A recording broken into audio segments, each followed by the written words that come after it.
Ago Fiha, open your eyes and lend your ears and listen to our story like will never be told in all the textbooks which are set for us to study. Mind you, broaden your scope and let us be honest with ourselves, my people.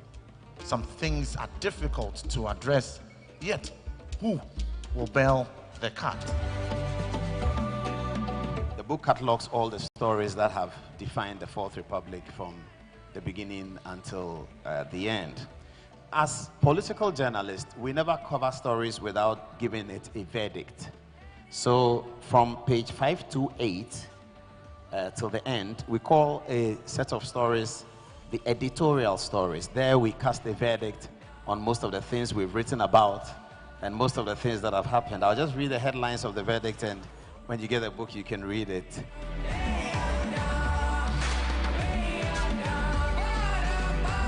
A Fourth Republic did not come into being by way of external pressure either or by the activism of well-intentioned foreigners. The Ghanaian people themselves, through their institutions and political parties, navigated the processes and parameters of democracy with great assiduousness. This book tells the story of how this navigation occurred and details the specific role of particular individuals, political parties, the Supreme Court, the Electoral Commission, and the security services. Distinguished ladies and gentlemen, it is now my great pleasure to declare this book by Paul Adum Otri formally launched. I thank you.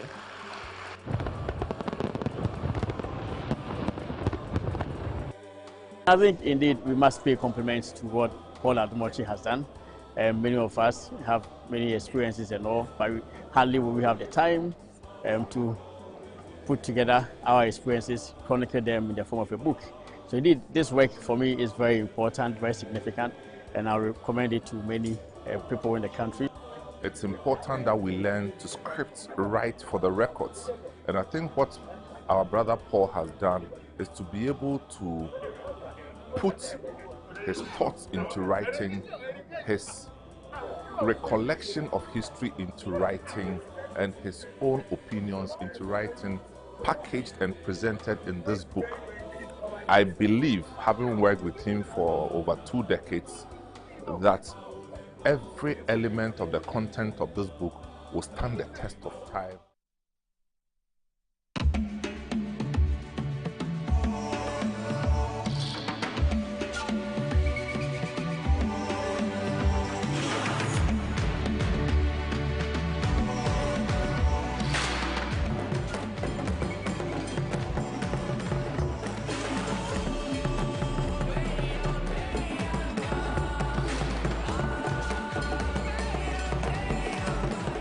Ago Fiha, open your eyes and lend your ears and listen to our story like will never be told in all the textbooks which are set for us to study. Mind you, broaden your scope and let us be honest with ourselves, my people. Some things are difficult to address, yet who will bail the cat? The book catalogs all the stories that have defined the Fourth Republic from the beginning until the end. As political journalists, we never cover stories without giving it a verdict. So from page 528 till the end, we call a set of stories the editorial stories. There we cast a verdict on most of the things we've written about and most of the things that have happened. I'll just read the headlines of the verdict, and when you get the book, you can read it.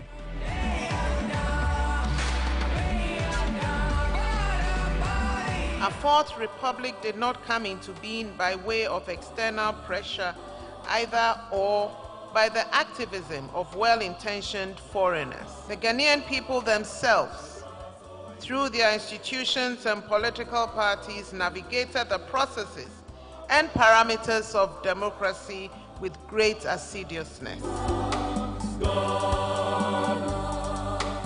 This book tells the story of how this navigation occurred and details the specific role of particular individuals, political parties, the Supreme Court, the Electoral Commission, and the security services. Distinguished ladies and gentlemen, it is now my great pleasure to declare this book by Paul Adum Otri formally launched. I thank you.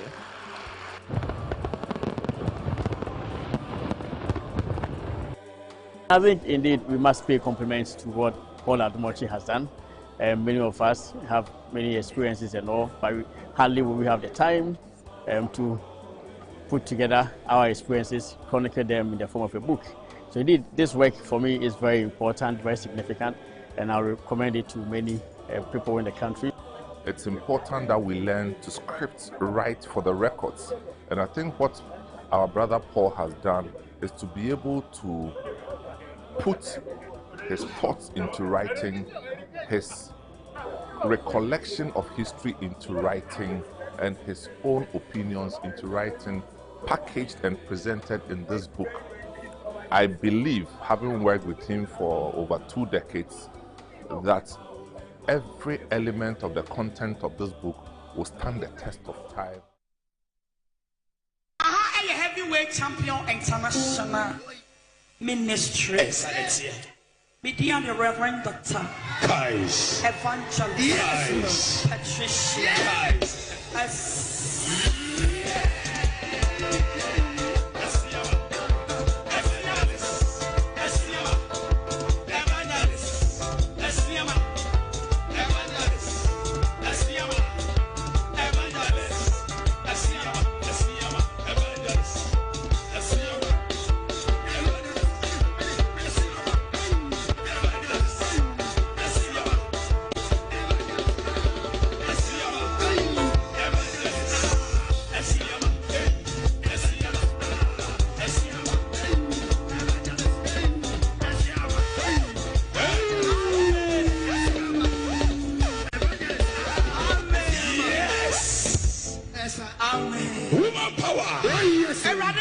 Sunday.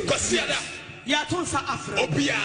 If you are any Joha, Yes. Namia Samoha, Sikawaha, Yes. Donation Waha, Oh, yes. Waha, Yes. Patent Waha, Bibi Waha, or Dowaha. Yes. A Seda Sunday. but I bet you enemy.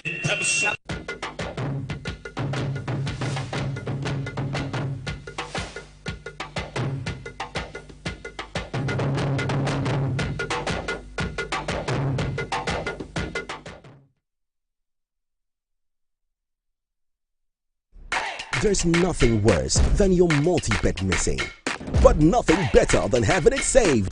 BetSaver.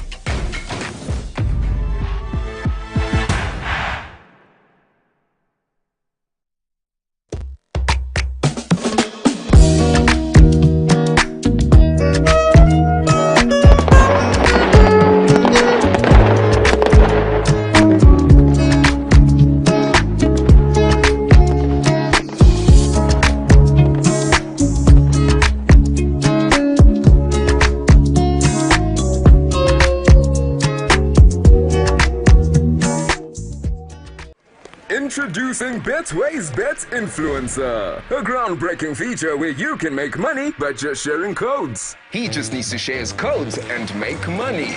The more his codes are used, The more money he makes. oh yes. So, what are you waiting for? Anyone can be a bet influencer. Share your codes and make money. Bet Influencer, another world first from Betway. This advert has been approved by the Gaming Commission of Ghana. Betway, get way more.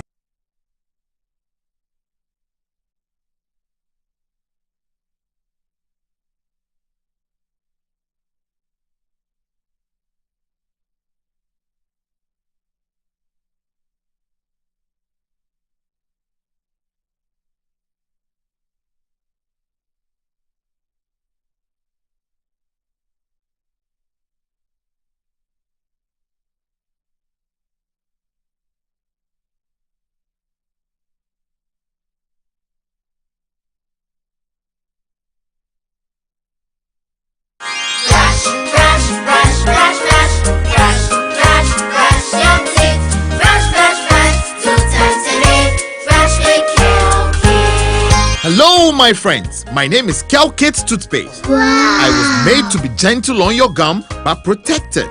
I will protect your teeth from cavity, make your teeth whiter, stronger, keep your mouth fresh all day. And best of all, I'm strawberry flavored. So put on a smile and try me. That's amazing. Just try me. That's my job. If you say so, jump on my brush. Makes your teeth stronger, chicky whiter, chicky stronger. Yay! You did it! I'm glad you like your new toothpaste. Don't forget to brush both day and night. Kelkits, happy smile.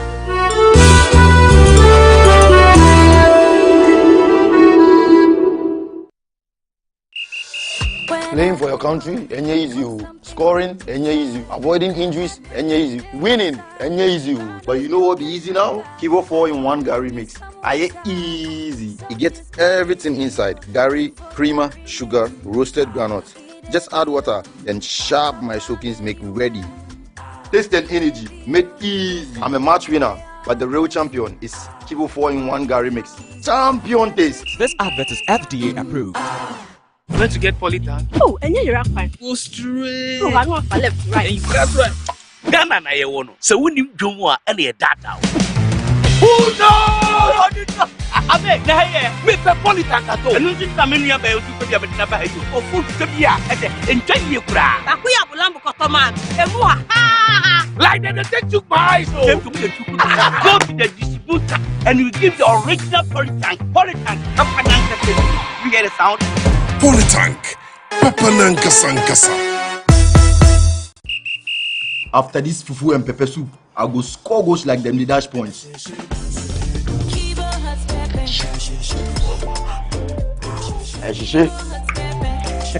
Kivo 100% natural hot pepper. Good for your jollof, stew, soup, shito, spaghetti, and noodles. Kivo hot pepper. Moko show.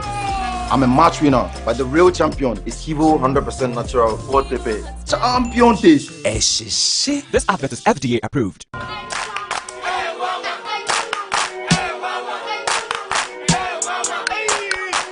Cratchy, unemu bua unkoisha Dr. Ban uye denwa. Oh, Mr. Yamfan come and me buru. Mami bro.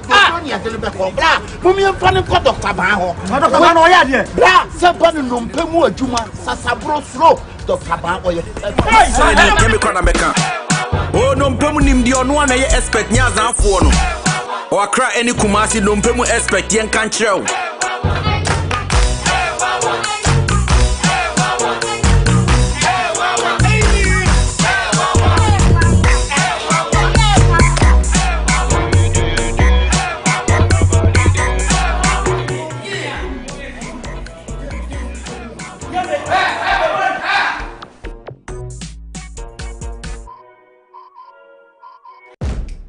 There's nothing worse than your multi-bet missing, but nothing better than having it saved.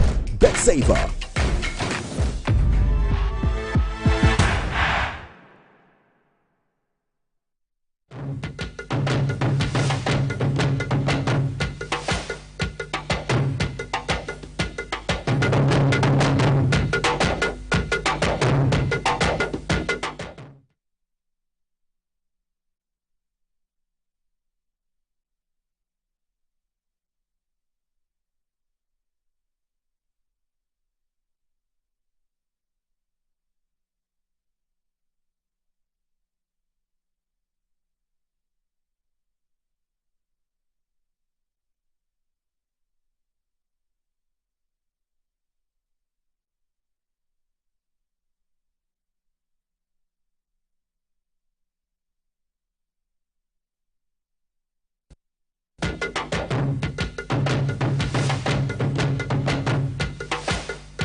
Welcome to the show. Thank you very much for your time.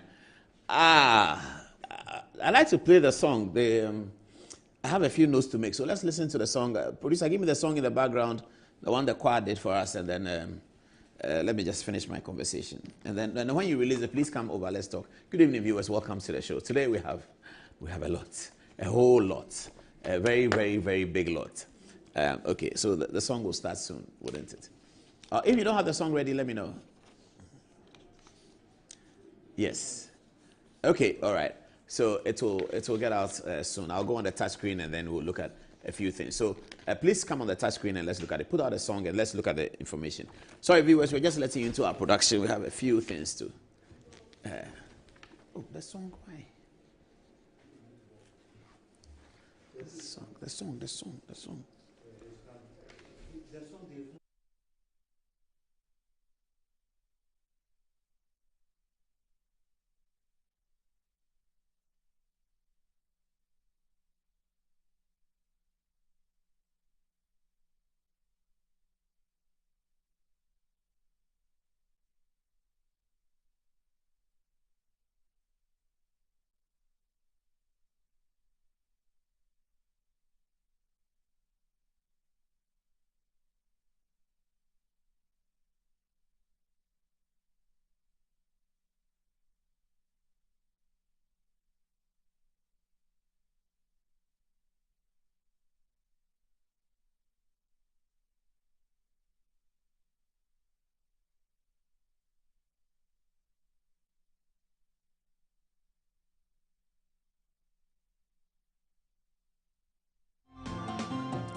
Truly disappointed. A+ is a brethren of mine.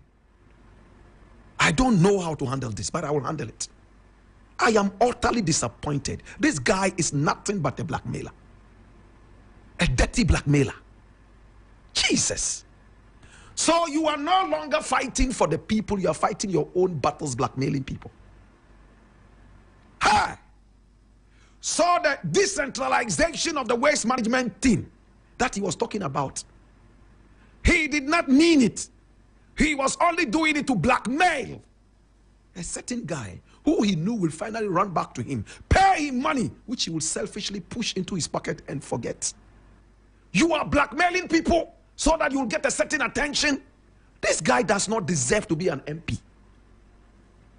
Nobody deserves to be an MP, my brother, my sister. If their pension is blackmail. Paul Aduma actually hurt you. You were angry. As a lawmaker who believes in the law, what should you do? You are in parliament to make laws for the people. You decide to be unlawful, to go out there and fight your battle on the streets by blackmailing somebody's business. Now the person comes to you and pays you. You are not even ashamed of taking the money. This is a bribe taker who, my brother, my sister, should be impeached immediately from parliament. I'm disappointed in A+. I'm truly disappointed. No, we can't allow this.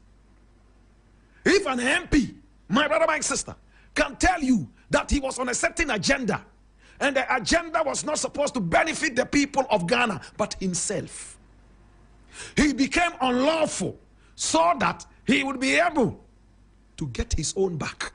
I hope you know what that means. I am most disappointed. In fact, I am so disappointed. Maybe I need to write to the Speaker of Parliament and draw his attention to this publication. I'm waiting for the day that I'll be told that it is a fake publication, it's not true, and that A+ didn't say this. Then I will say, yes, bro, I knew you would not say this.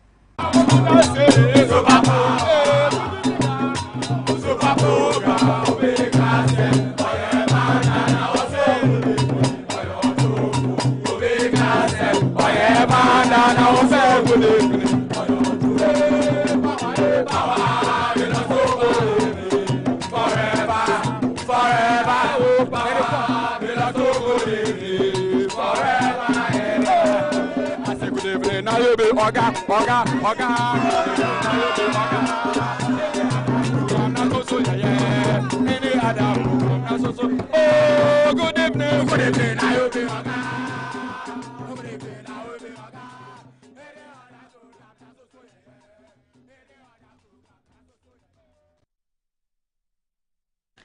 All right. Thank you very much for your time. What do we have in store tonight? Okay, the big stories tonight. Kwabena Dubois returned to court today, and something interesting happened, and the interrogation has just ended. I was talking to his lawyers just about 45 minutes ago. They just finished the interrogation of Kwabena Dubois. I'll tell you what happened. It's very, very bizarre. Also, Sammy Gyamfi and Agrada have gotten Ghanaians talking, and it's becoming big deal, and it's taking its own wings on social media. With other participants in it, Hobson Adoye, etc., etc. We're going to stay with the facts and deal with the matter as we should on the Sammy Gyamfi and Agrada. We're going to show you a chart on the touch screen. That's what I wanted to see, how it's been prepared. It's been beautifully done, and then you can follow our analysis. Bendoche Malone has written something. Everyone has had something to say about this. We're going to spend time with what Bendoche Malone wrote and engage him. Also, Justin Stremside, the Deputy Attorney General, and Martin Pegbu have been explaining away some of the difficulties of the Sammy Gyamfi situation. Nana B, the MPP national organizer, also held a press conference. There was a press conference yesterday. There's been another one today. Tonight was actually very feisty. We also know that a petition has gone to the Commission for Human Rights and Administrative Justice against Mr. Sammy Gyamfi. We'll talk about all of that in due course. Also, victory for Kennedy Ohene Agyapong, who has announced that he is preparing to compete in the MPP presidential candidate. He has defeated Anas Harimia Anas in an American court, where Anas believed and had earlier published that he had been given an award of 18 million United States dollars in defamation against Kennedy Agyapong. Yesterday, the court ruled in its actual first ruling on the matter that Kennedy Agyapong does not owe Anas $18 million. he actually owes him $500 because Anas was not able to show is it punitive damages. We'll get to the details, and we probably will conduct a Zoom call with lawyer Ochiri Befi, who is in America and is part of Kennedy Japan's legal team. We'll be talking to him on this show. So it's a big deal tonight. Okay, now though, the fugitive from justice. Have a look at this, the fugitive from justice.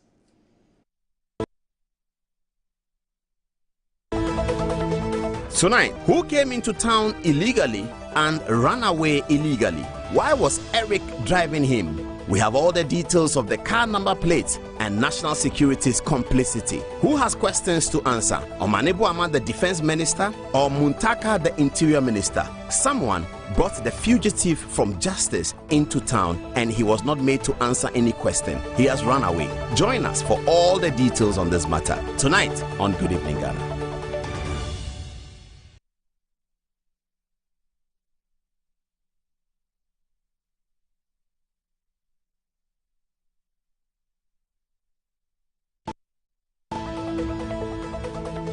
Tonight, who came into town illegally and ran away illegally? Why was Eric driving him? We have all the details of the car number plate and national security's complicity. Who has questions to answer? Omanebu Ahmad, the defense minister, or Muntaka, the interior minister? Someone brought the fugitive from justice into town and he was not made to answer any question. He has run away. Join us for all the details on this matter tonight on Good Evening Ghana.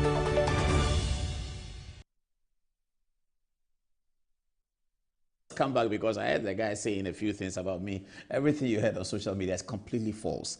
And this is the kind of journalism that these days we have. They say they call it Jandam or something like that, where I wasn't trained like that. There's no training I've had in journalism that says, go and say something that's not true, say it plenty times and it will look like it's true. I've never in my journalism career practice said anything that's untrue, anything I've done on the touch screen. We don't say untrue things. We're not trained to say untrue things. We're trained to analyze. But he just says anything that's not true. And people have been telling me that, is it because of the Sammy J. match? I don't know. But he said that I've left my house, my family is gone, my wife is gone. All that is completely untrue. This evening I've seen Adenta Kumi do a video to respond. But beyond that being untrue, let us deal with the matters. You know, here's a guy who publishes anything. Now, we have heard that apart from having a bench warrant against him, issued directly by the High Court, by Justice Chebafo, a Court of Appeal judge, sitting as an additional High Court judge, issuing a bench warrant against this fugitive from justice. He did come to town. We know he came to town. He did. And Justice Bafo Boni is the acting Chief Justice. And is that Bafo Boni's photograph? Okay. Yes, no, that's not Bafo Boni's photograph. So this is Justice Bafo Boni, who is the acting Chief Justice. Now, we hear something we don't believe. We hear that Justice Bafo Boni is being told by some of the MDC supporters that he should try as much as possible to bring this fugitive from justice, self-styled journalist into town, in spite of a bench warrant issued by a Justice of the Court of Appeal. We are hoping that this is not true. And we understand that lawyer Tamaklo, Eduji Tamaklo, is it true that you are also working, to make sure that this fugitive from justice comes to town? That's Lawyer Tamaklo. Lawyer Tamaklo, is it true that you are working to make sure that this guy comes to town in spite of a bench warrant against him from the issued by a Court of Appeal judge, sitting as an additional High Court judge?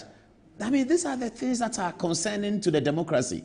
This guy that we are talking about, he sits in America, he has a platform, and then he says everything. This is a guy who has just basically torn apart the Ghanaian social fiber to the benefit of some political class. So they like it, to the benefit of some political class. And that's why the Sammy Jemfi story is going to be very important today. When they are doing these things, they forget that whatever you sow is what you reap. They forget. They feed this guy, and this is a guy who has torn the Ghanaian social fabric apart. He's insulted Archbishop Duncan Williams. Happy birthday to him. He celebrated his birthday recently. This guy sitting in America talks about Archbishop Duncan Williams, our Archbishop, anyhow. And politicians feel that they have to encourage him because sometimes he says something in their favor. He's spoken about the Asante Hene. He talks about the Asante Hene. Anyhow, the key people who hold our social fiber together, this guy sits in America, talks about them anyhow. Because there's no threshold. He just talks. And nobody holds him accountable. He doesn't live in the country. So many defamation suits have been filed against him. Maybe I'm going to add mine. It's all sitting here. When we said that he had run away into Ghana, he was not able to talk about it. This guy has a loud mouth. He talks about everything. He was told that you came to Ghana and you ran away. And I'm hearing from some of the ministers that we even thought were responsible, that some of them said that it is they who asked him to leave because they can't have him here. And he hasn't said anything about it. He's tried to come to Ghana and told the government that they should give him an appointment so that you have an immunity. I mean, you cannot live in Ghana and do that kind of journalism. He has to know that, and therefore, he has to come and face the bench warrants. I hope that the things we are hearing that Justice Bafoboni is being told by some of the people in the ruling party that he should try hard and do something as acting Chief Justice to bring the guy into town so that he can live in Ghana and all of that. I hope those things are not true. I know Justice Bafoboni a little bit. The lawyers who know me have told me that he would never agree to bring somebody who has offended the courts and against whom a bench warrant has been issued by a Justice Cheba for a Court of Appeal judge. That Justice Bafoboni will never do that. And that's the issue. This is Justice Cheba who issued the bench warrant against him for the contempt of the court. And there are many defamation suits against him. He says in America, he says everything. Please, everything he says is not true. That's what they call their style of judge. It's called jandam.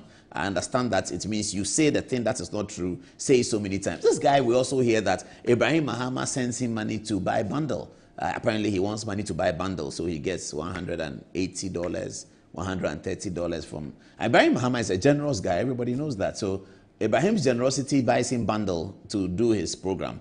I don't know whether Ibrahim knows the kinds of things he says about people like the Asante Hine, people like Duncan Williams, who Ibrahim Mahama understands are an important aspect of our social democracy, our social fiber. He understands that. But he sends him bundle money. I mean, if I was to ask Ibrahim for bundle money, I'm sure he'll send me. So he sends him bundle money, so he gets $120 to buy a bundle and then do... I know of another businessman. I mean, he thinks that we know everything that happens around what he does. But those are not newsworthy. They are not things that come into the news. So we don't talk about them. So he gets some bundle every now and then, and he does what he does. And so everything he says about me or my home is not true. And I mean, sometimes I can understand, you know, I've been doing this for a long time. So when you do these things for a long time and by the grace of God you are successful, you become the benchmark. You had A+. A+ was saying that when he was sleeping in some car at First Light, at that time in those days, apparently when he means that when he was a nobody, I was already doing Paul Adomochi on Good Evening Ghana. Of course, Good Evening Ghana is since 2001, so it's long. And then he says that he has overtaken me in life and he has become a member of parliament. Thank God for that. I'm happy that I have been the benchmark. The young men were coming up. They want to be like Paul Adomochi, so they overtake Paul Adomochi and they are happy. It's great. It's fantastic for me to motivate them to come and overtake me. So A+ says he was in some sleeping at First Light and he has been sleeping there small. He has come to overtake me because he is a member of parliament. Oh my goodness. Ghana is very interesting and very funny. Same with this guy in America. I think that in his mind, he wants to be able to do the things. When he was a child, he was watching Good Evening Ghana. He thought that so the way to do it is jandam, say things that are not true and they are very wild. And these days, because you can get some money from YouTube, if it's so wild, people watch. But the $120 Ibrahim gives him for bundle, I think he should take the money and use it to broadcast something important about Ghana. If he's talking about Ghana, it should be more important, not things that are completely untrue, basically untrue, just so that he gets attention. Send him this book. I'm reading a book entitled The Prime Minister's 300 Years of Political Leadership, The Prime Ministers of Britain. It's written by Lane Dale. Send it to him in America that he should read some of these things. When he reads them, maybe it will help. I don't know whether he'll be able to comprehend the material in the document, but it's okay. Anyway, all right. Let's go to Commonwealth Hall and let them charge on it again so that the action will come because we have big stories on the touch screen.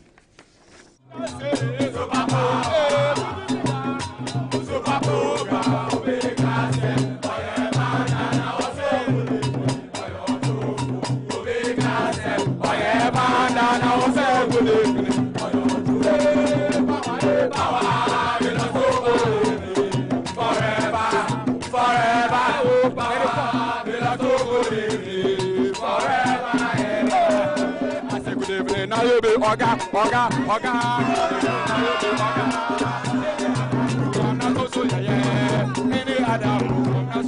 Oh, good evening, I hope you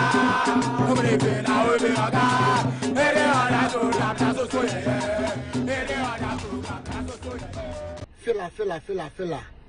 You come and you listen to the filler and you realize that there's nothing in it because the facts are wrong. The idea behind it is foolish. Since when did we start attacking people's family because of politics or in the name of I have filler, political filler? How did Paul Adomochi leaving his wife or his wife leaving him become important to Ghanaians? That is a family issue. How did they become important to Ghanaians? Charlie, sometimes some of these things are not necessary. But the point is that the filler is wrong. I am a star witness. Last 2 weeks, Sister Rose, their house at Teshi, I was there. The party, I was there. Just this weekend, I'll show you a picture. She was posting her husband. This one there is not on her status, posting she and her husband. So when did they leave? Or they left today? The divorce happened today. Charlie, some of this content is not necessary. Or what would you get from going after Paul? Paul is a man enough to stay in Ghana after NDC came to power. You NDC, your own party is in power, and you can't come to Ghana. You can't come to Ghana. Davitela, you can't come to Ghana. You are not a man. Unya Bema. Unya Bema, can you bush your sem? Anaka Odebe Kansem. Or no Paul Adomochi. Ebusuya idea soon Bumano. He believes in family.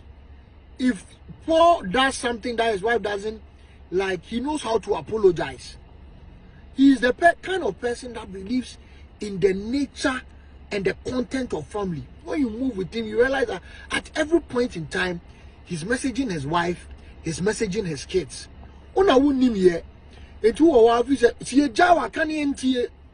Because information is actually reaching us. They say, your wife has divorced you. So because your wife has divorced you, that is coming out, you are not putting it on another person. Charlie, you are sick.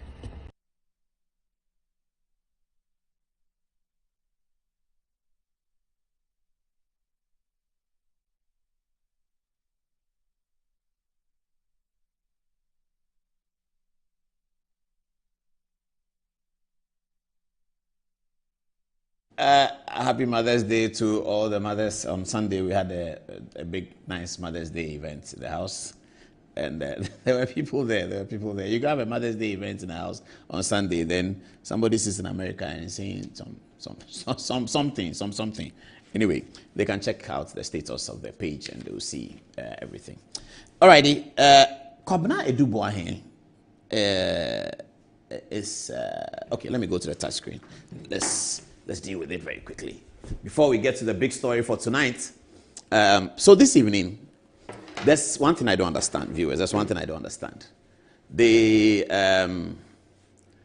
Dominic Ayine, the Attorney General, is charging Kwabena Edubuahin. This evening, Dominic Ayine and his team have taken statements from Kwabena Edubuahin about something about Ghana Water. Now, this Ghana Water matter, in the last press conference of the Honorable Ayine, he talked about it.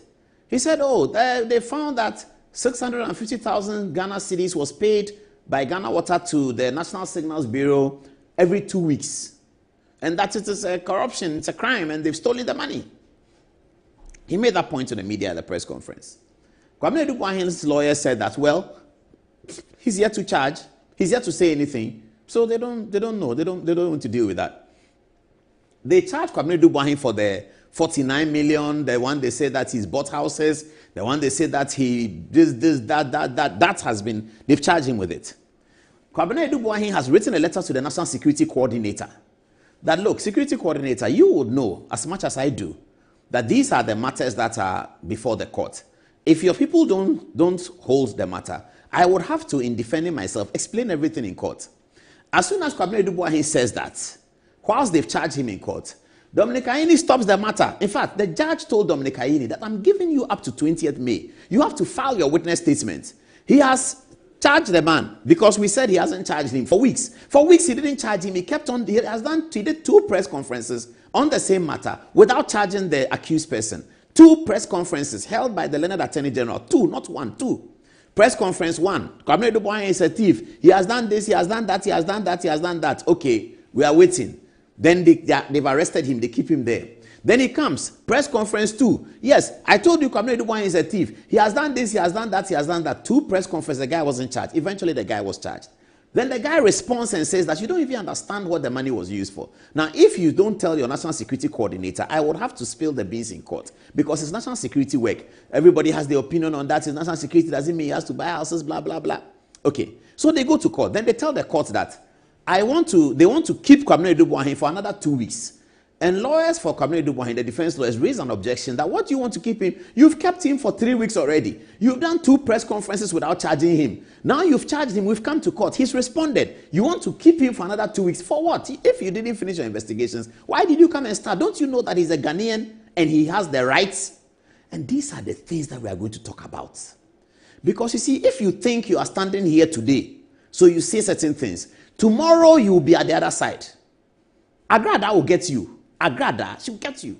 You will be doing things anyhow, thinking that you are in power. You can arrest somebody. You can keep him there. You are Sremsai. You are powerful. You have shoulder pad. Agrada will get you. Agrada will get you means a lot.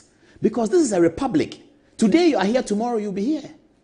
So you have to be careful in the way in which you manage the laws of state and what you use things for. So they said they wanted to keep Kwabena Aduboahene again. You want to keep him. So the court said, okay, I'll let you keep you for 1 week. Okay. 1 week has come. Release Kwabena Aduboahene. So they release him. They are not ready to file their witness statements. That means they are not ready to proceed with the trial. The judge then says that, no, you can't do that.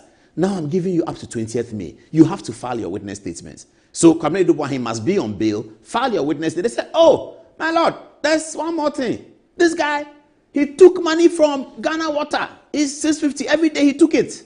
So we have charged him. The court said, yeah, you can charge him. Charge him.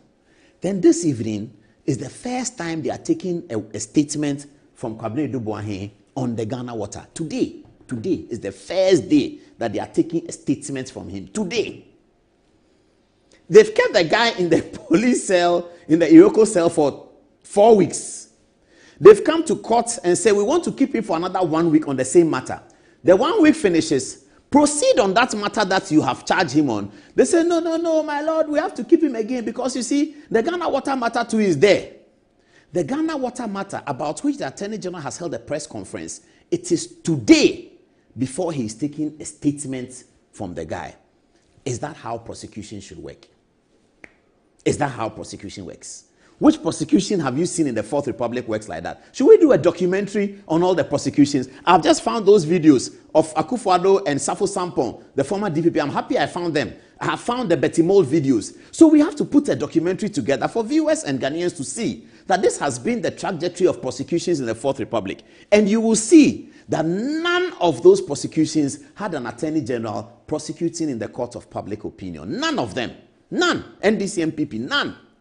And there was none in which case an accused person was concerned that I have been kept in, I have been arrested, I have been kept in, I have been done. No. There was one unfortunate incident of Chachu Chikata being arrested in the church. That was in 2001. This is 2025. Since 2001, MPP have done prosecutions. Since 2001, NDC have done prosecutions. And in none of these prosecution cases would you find the kind of bizarre thing that we are seeing here.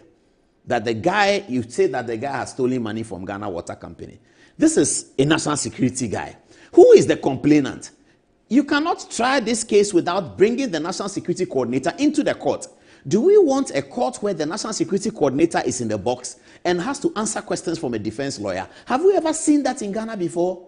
Have we seen that in Ghana before? I'm not saying that if you have the national security, you can do anything you like. No. But national security is very powerful because it's a state institution. So they carry the power of everyone. So they are powerful enough to nip Kwabena Aduboahene in the bud.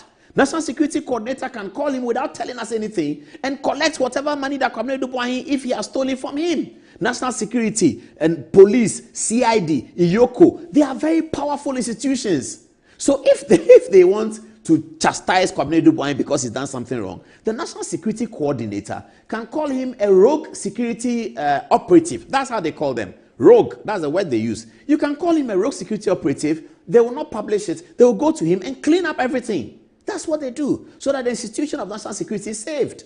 But here is an attorney general prosecuting without any footprints from the national security, but with a lot of encouragement from the Economic Organized Crimes Unity, EOCO.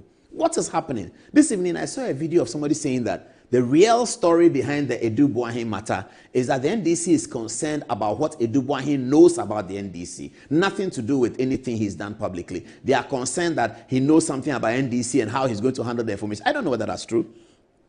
But that's what somebody said. And given everything that is happening, you are inclined to listen to some of these things. Given everything that's happening, one is inclined to listen to some of these things. Why are we running down our republic? I mean, some of us are stakeholders in the republic. From the age of 20-something, I've been working in Democracy Ghana. I've covered plenty elections. So when I see these things, I get concerned. I get really concerned. I've been at seminars in Adan with Dominic Aini. I sat in his car from Dodowa or so. I saw him in Dodowa. I sat in his car. We all went to Adan about democracy conversations. This must have been in 2005 or something like that. Democracy conversations have gone on. Is that how we want to do it? Why are we changing the goalposts when these things happen? We shouldn't do that. But this is the latest on the Kwabena Dubois one. And we'll be bringing you bullet by bullet accounts of what really is happening in this Kwabena Dubois trial. You are trying the guy for something. He publishes a national security letter to the minister. All hell is breaking loose. People are having their opinion. Then he comes to court. He says, I want to keep him 1 week. 1 week has come. Judge said, let him go. He said, oh, we have another matter. On that matter that you have, for which you have charged him, you have not even taken his statements. It is today that you are taking the statement after having said to the general public and to the world that this guy has stolen money. After having told the world that, you are now taking his statement. It's not easy. Here is Kwabena Dubois' lawyer, Tachian, speaking to the press yesterday about what happened in court. Judge, at the last sitting, the judge ordered that he should have his freedom yesterday. And they said they have another matter that they are investigating concerning him. So when he was supposed to have his freedom, by their calculation, they released him midnight, and then rearrested him on the basis of the newfound matters they were looking at. But the question is, in the period in which he had the freedom, why didn't they deal with the matter? And they'll leave it till midnight and rearrest him.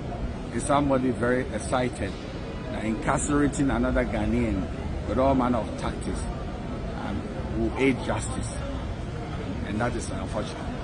So is he in the custody of EOCO right now? He's come back to EOCO, and I'm going there now for me to come to terms with what is the new matter, what's the new issue. You see, because he's been there all this while, and if there were serious matters of consequence, and he's on bail, huge bail, 80 million Ghana cedis bail. He's living nowhere. Edubuahin's name and that of Angela,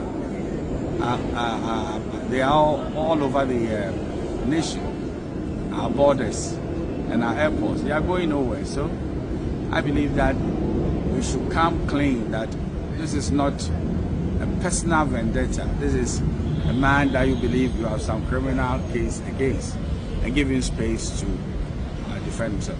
I give him also the freedom that now the Supreme Court has decided that there's no case which is not bailable, including murders.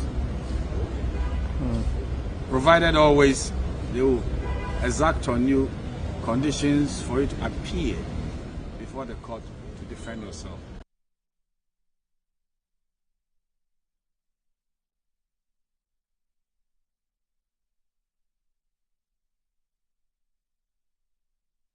You heard lawyer Tachian. Mr. Dubois, sorry, young man, really, really sorry. You have been working for this republic, and I don't know. I'm sorry about that. I sincerely hope that in the end, your lawyers will prevail, because this shouldn't happen to any young Ghanaian. For whatever reason, this shouldn't happen. I don't know whether it's a political vendetta. Do you have some dealings? Do you have some problems with NDC or I don't know. I don't understand it. I don't understand. Is it a political vendetta? We shouldn't allow political vendetta into our body politics. We should have a democracy that allows people to express themselves and that allows people to do what they are doing. But a democracy that also allows the prosecution to prosecute. We are not stopping the prosecution from prosecuting. Dominic Ayine has all the powers to prosecute. He should prosecute. But in prosecuting, people's rights are more important. The rights are more important. That's why it's fundamental. And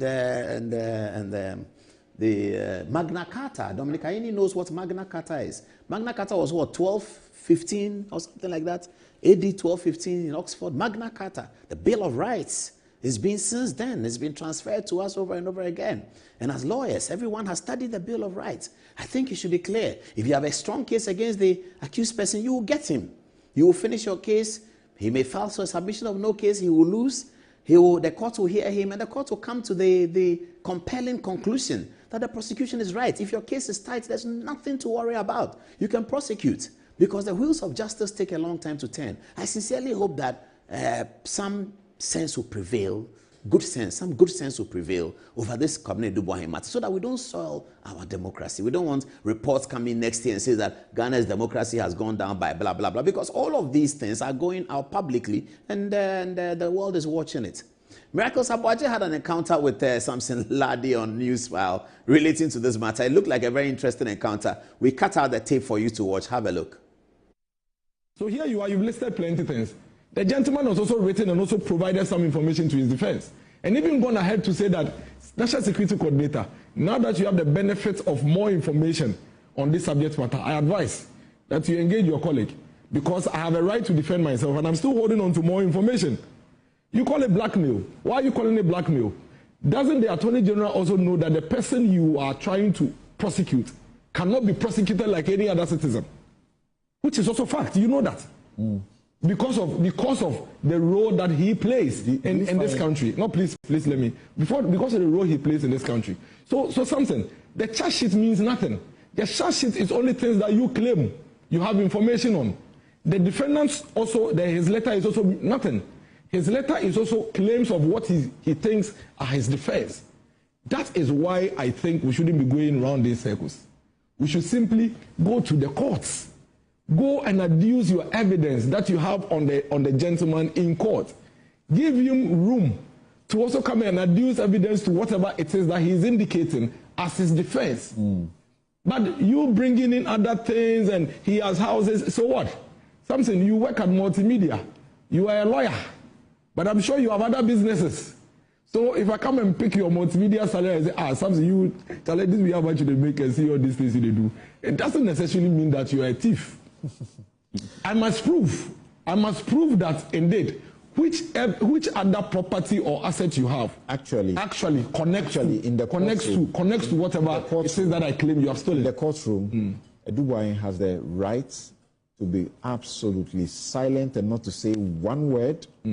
And allow the Attorney General to prove his guilt up to a certain point. Yes. No, but let me conclude. Just give me an indication of conclusion, I'll conclude. Okay. So the point I'm making is that all these hypotheses and speculations and if, as a matter of fact, I can also tell by Simon that, yes, the National Security Minister authorized it. Then it negates every other assumption he's making. That, yes, the National Security Council is also aware. Then it negates everything.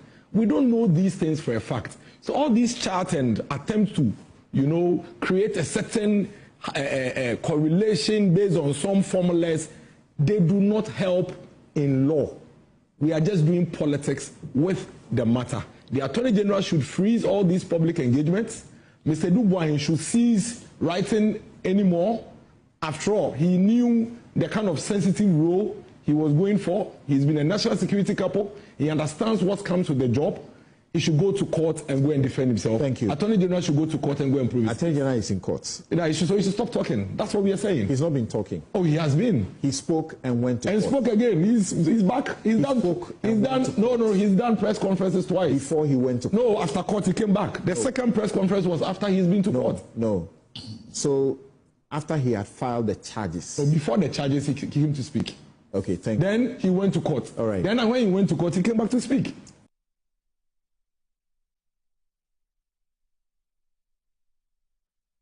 Still on Good Evening Ghana. Let's say the text messages before we come to the almighty story.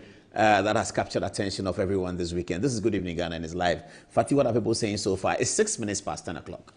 All right, thank you, Paul. So this is coming from Samuel Osei, and he says, Edukwahin's case is bad precedent for our nation, Ghana.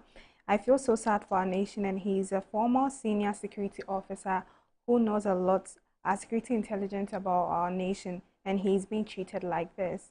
Moses Champon says it's shameful that they are keeping him behind bars. What happened to Opuni, Atoforsen, and the court cases? Nana Kwame Edo says the NDC is abusing the power they have, but I want to tell all those who have lost their voices on what the current government is doing now.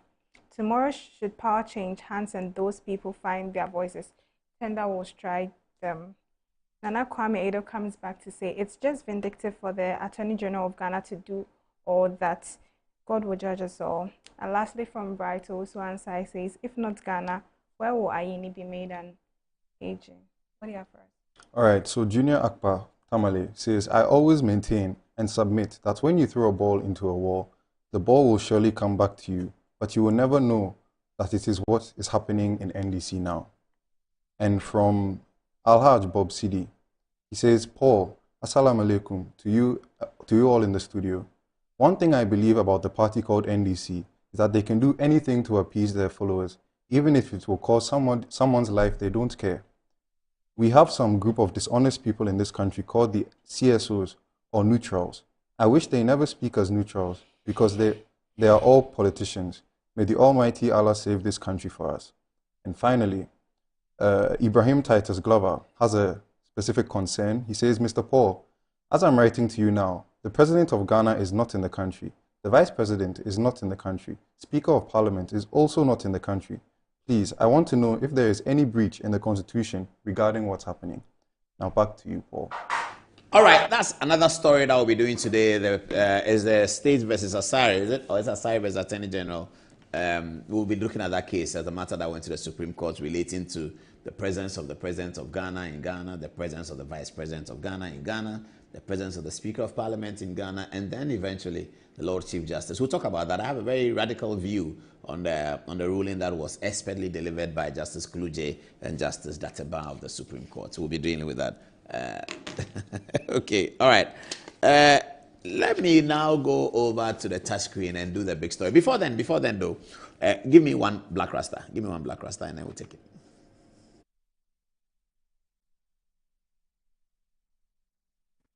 I am truly disappointed. A+ is a brethren of mine. I don't know how to handle this, but I will handle it. I am utterly disappointed. This guy is nothing but a blackmailer. A dirty blackmailer. Jesus. So you are no longer fighting for the people, you are fighting your own battles, blackmailing people. Hi. So the decentralization of the waste management thing that he was talking about, he did not mean it. He was only doing it to blackmail a certain guy who he knew will finally run back to him, pay him money, which he will selfishly push into his pocket and forget. You are blackmailing people so that you'll get a certain attention. This guy does not deserve to be an MP. Nobody deserves to be an MP, my brother, my sister, if their pension is blackmail. Paul Aduma actually hurt you. You were angry. As a lawmaker who believes in the law, what should you do? You are in parliament to make laws for the people. You decide to be unlawful, to go out there and fight your battle on the streets by blackmailing somebody's business. Now the person comes to you and pays you. You are not even ashamed of taking the money. This is a bribe taker who, my brother, my sister, should be impeached immediately from parliament. I'm disappointed in A+. I'm truly disappointed. No, we can't allow this. If an MP, my brother, my sister, can tell you that he was on a certain agenda, and the agenda was not supposed to benefit the people of Ghana, but himself, he became unlawful so that he would be able to get his own back. I hope you know what that means. I am most disappointed. In fact, I am so disappointed. Maybe I need to write to the Speaker of Parliament and draw his attention to this publication. I'm waiting for the day that I'll be told that it is a fake publication, it's not true, and that A+ didn't say this. Then I will say, yes, bro, I knew you would not say this. Good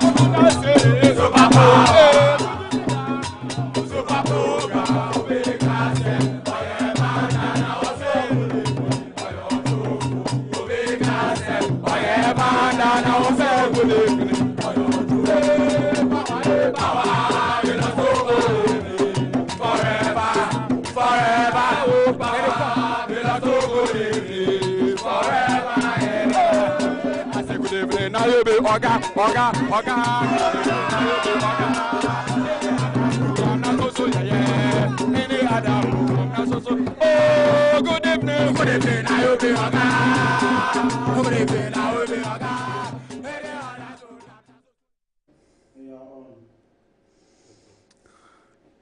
At the outset, let me explain that looking at the videos, I feel sorry for Sammy Gyamfi. I'd been here talking about feeling sorry for Felix Kwakye Ofosu when the plane matter came. That was a professional sorry. But the Sammy Gyamfi one is a personal sorry. I saw the video, I said, my goodness. People have been calling me and say, hey, this one, Paul Adumachi will kill him on Saturday. Paul Adumachi will kill him on Tuesday. Good evening, I will kill him. We don't have gun. We don't kill anybody. If anybody says something that's untrue, anybody says something about politics that's untrue, we will come at it. This one, ordinarily, it will not be a big deal. Ordinarily, and everyone, many people have said that. Ordinarily, this is not a big deal. But it is some of the things that we said, some of the things that we say in politics. We might not get there soon, but let us get there one day, where politics is about the policy that this person wants to bring, where the campaign is about the policy, so that if I'm driving to go and campaign and I'm going to a meeting at the conference center and touch wood, I happen to hit somebody on the road and the person dies, that ought not to be fodder for my political opponent. Oh, he's been killing people. He's a killer. They don't vote for him. He's killing people. The accident of the car should be completely extricated from the competence of the campaign that I'm running to Ghanaians. Hopefully one day we get there. Hopefully we get there one day. But as of now, we are not there. And I'm praying that some of these things that happen will bring us to the point where politics is about content. The character is important. Character of an individual is important. If he wants to be the president and he's always drunk, it is important. You can make reference to it. If he wants to be the president and he's always asleep, you can make reference to it. If he wants to be the president and he has 100 children at age 55, you can make reference to it. If you watch the video of the BBC video, I hope I'm not talking too much. The file is going to be long, sorry. If you watch the BBC video of the announcement of the 1966 coup, the BBC commentator, and I have the video here, I can show you now. The BBC commentator said that in introducing General Ankara, he said, General Ankara, father of 22. He was making a point. He wanted to say that for effect. It's factual, it's correct. But he was making a point. So you can make a point about a politician. Paul Adumachi, father of 43. Everybody will say, hey, wait a minute. The guy wants to be president. But how old is he? What, 50? And he's what? 43. By age 50. You got to look at this guy well. It's fair. But if my houseboy dies, say, oh, he's a juju, that's what he does. He's a juju man. His houseboy is dead. That ought not to be part of the politics that shapes the people's decision whether they choose Paul Adumachi or they choose Mahamudu Bawumia or they choose Kennedy Japan or they choose John Mahama. That ought not to be that ought not to be part of it. But here we are. We have run our politics in this way that things that ordinarily should not be a problem, we say it's a problem. Having said that, I will now come to the touchscreen and deal with the outstanding issues. Here is the full video of what happened. The video first, please. Here's a full video of what happened.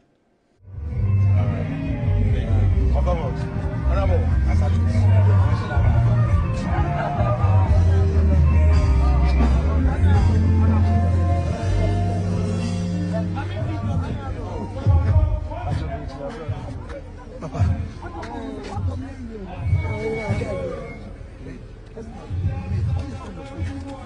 Ana budi ni na mama ana ye. Fami na mama ina mama. Honorable.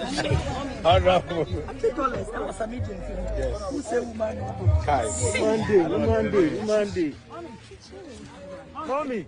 Mommy, My favorite part is the guy who said, Mommy, yawaha, Mommy, yawaha. Do you hear him? So, Evangelist Mama Pat, I like watching her videos. Evangelist Mama Pat. I like her boldness and audacity to do the things that she does. And I think it's for fun. I don't think it's for any political purpose. I think it's for fun. But anyway, let's get to the touchscreen. Show me the questions. Let me now tell viewers what the Good Evening Ghana position is on this matter.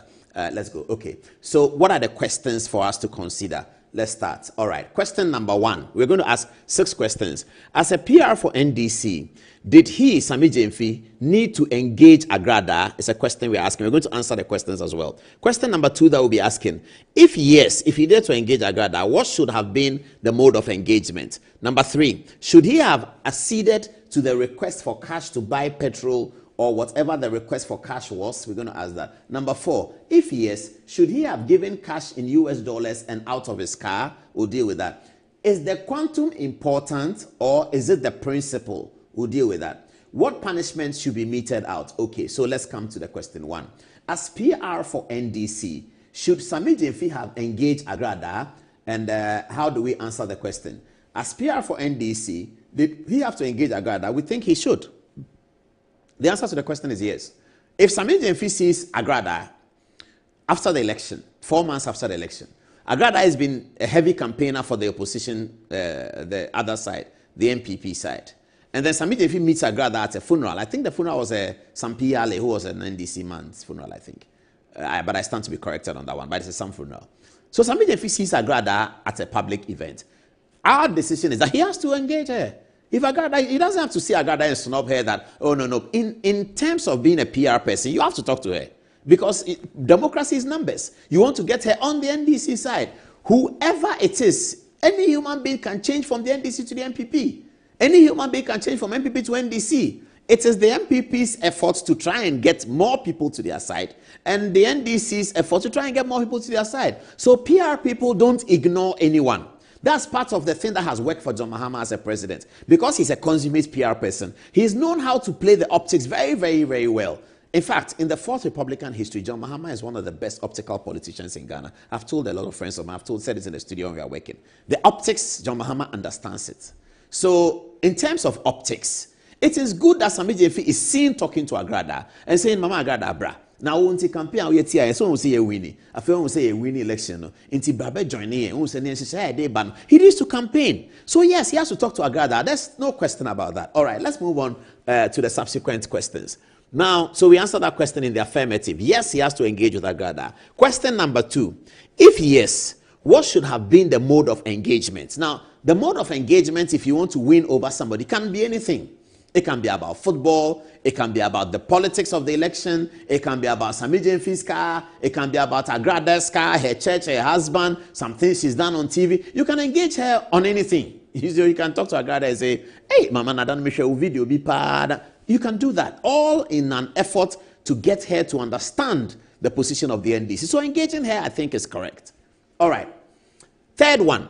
Should he have acceded to the request for cash to buy petrol or whatever the request for cash was?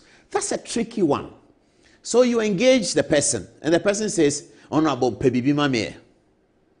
Pebibi Mame, Honorable, is something that honorables hear everywhere they go. They go to wedding Pebibi Mame. They go to funeral Pebibi Mame. They go to hear Pebibi Mame. They go and wash their car Pebibi Mame. Honorable Pebibi Mame, it's every day. Even me that I'm not honorable, sometimes I hear it. Honorable, nothing for the boys. And you are not going to send mobile money to them and ask them, what is your phone number? Then you do star 170. No. You have to look in your pocket and then give them something. It's I don't know whether I should say it's cultural. I'm not sure how to classify it.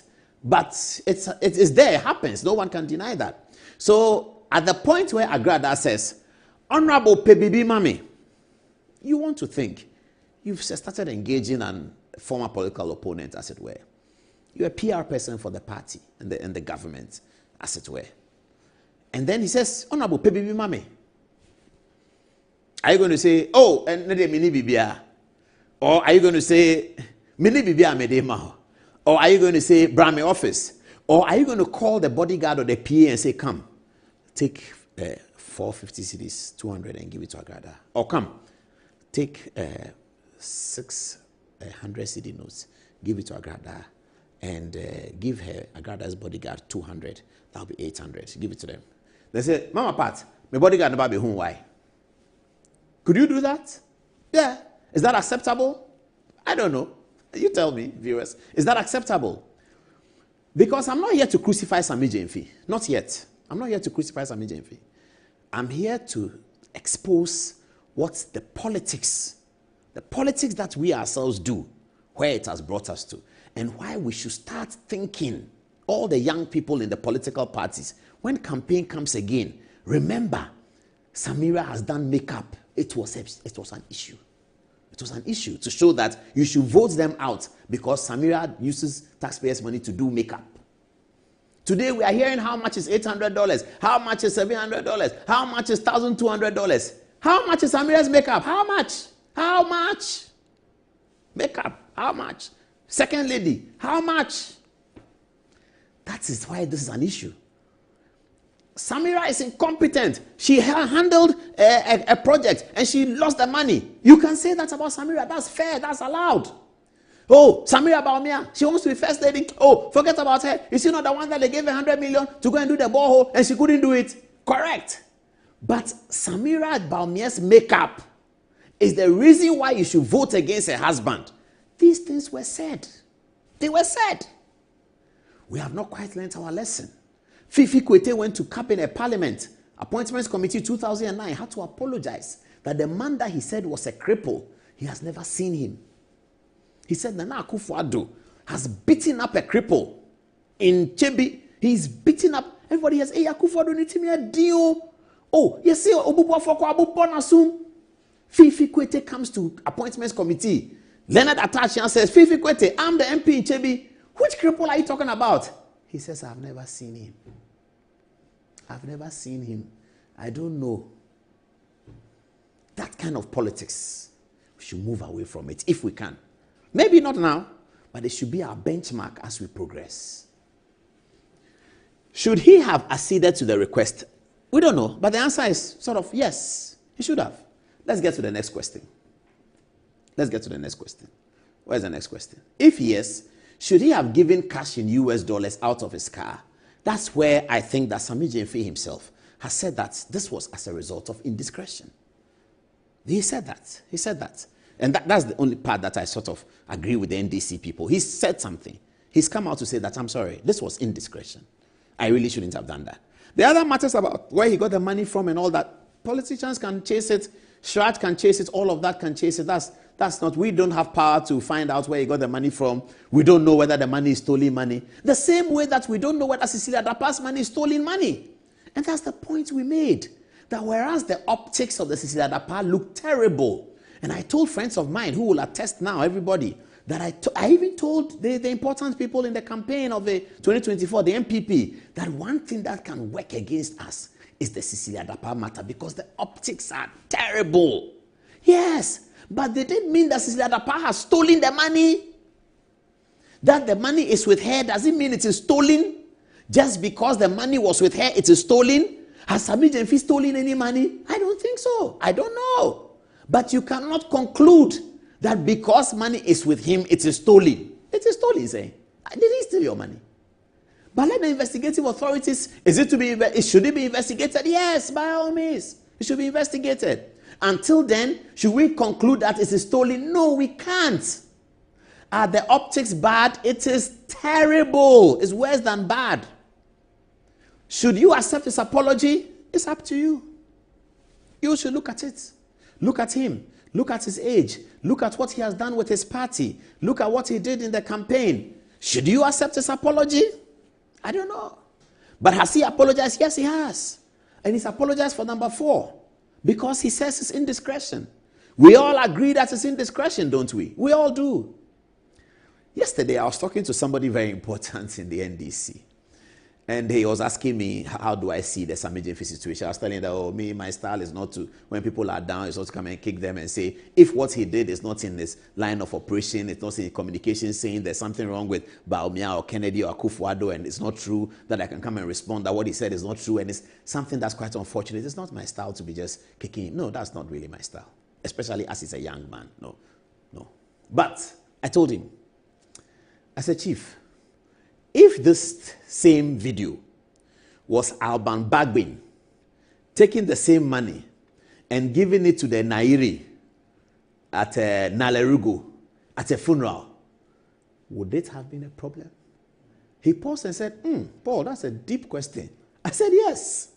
Or if this was Muhammad Muntaka at a funeral in Asokwa, giving the money to Sumankwa Ahene, would it have been a problem? He said, no, that your Ashanti people, there is a problem. I said, hey, Chief, hold it there. But that is the thing. That is what we talk about, optics. The other matter, I think there's another question about the size of the money. Let me come to that. Where's question number 5? Yes. Question number 5. Is the quantum important or is it the principle? The quantum of the money. As for Agrada, that's $800. It's not true, so we should forget about that. I mean, how can Agrada tell us $800? Assuming it was $800 that he took, the one that she snatched, is it also $800? If that is only one, that's $900. So that $800 is not true. But anyway, still on the quantum. If the quantum was $100 and he gave Agrada $100 note, like, let me check, let me show you. I think I have 200 cedis. So if he gave Agrada $100 note, and Agrada took the $100 note and said, "My $100 note if it's Sammy Gyamfi, who say woman no day?" And she asked that her tagline, what's it?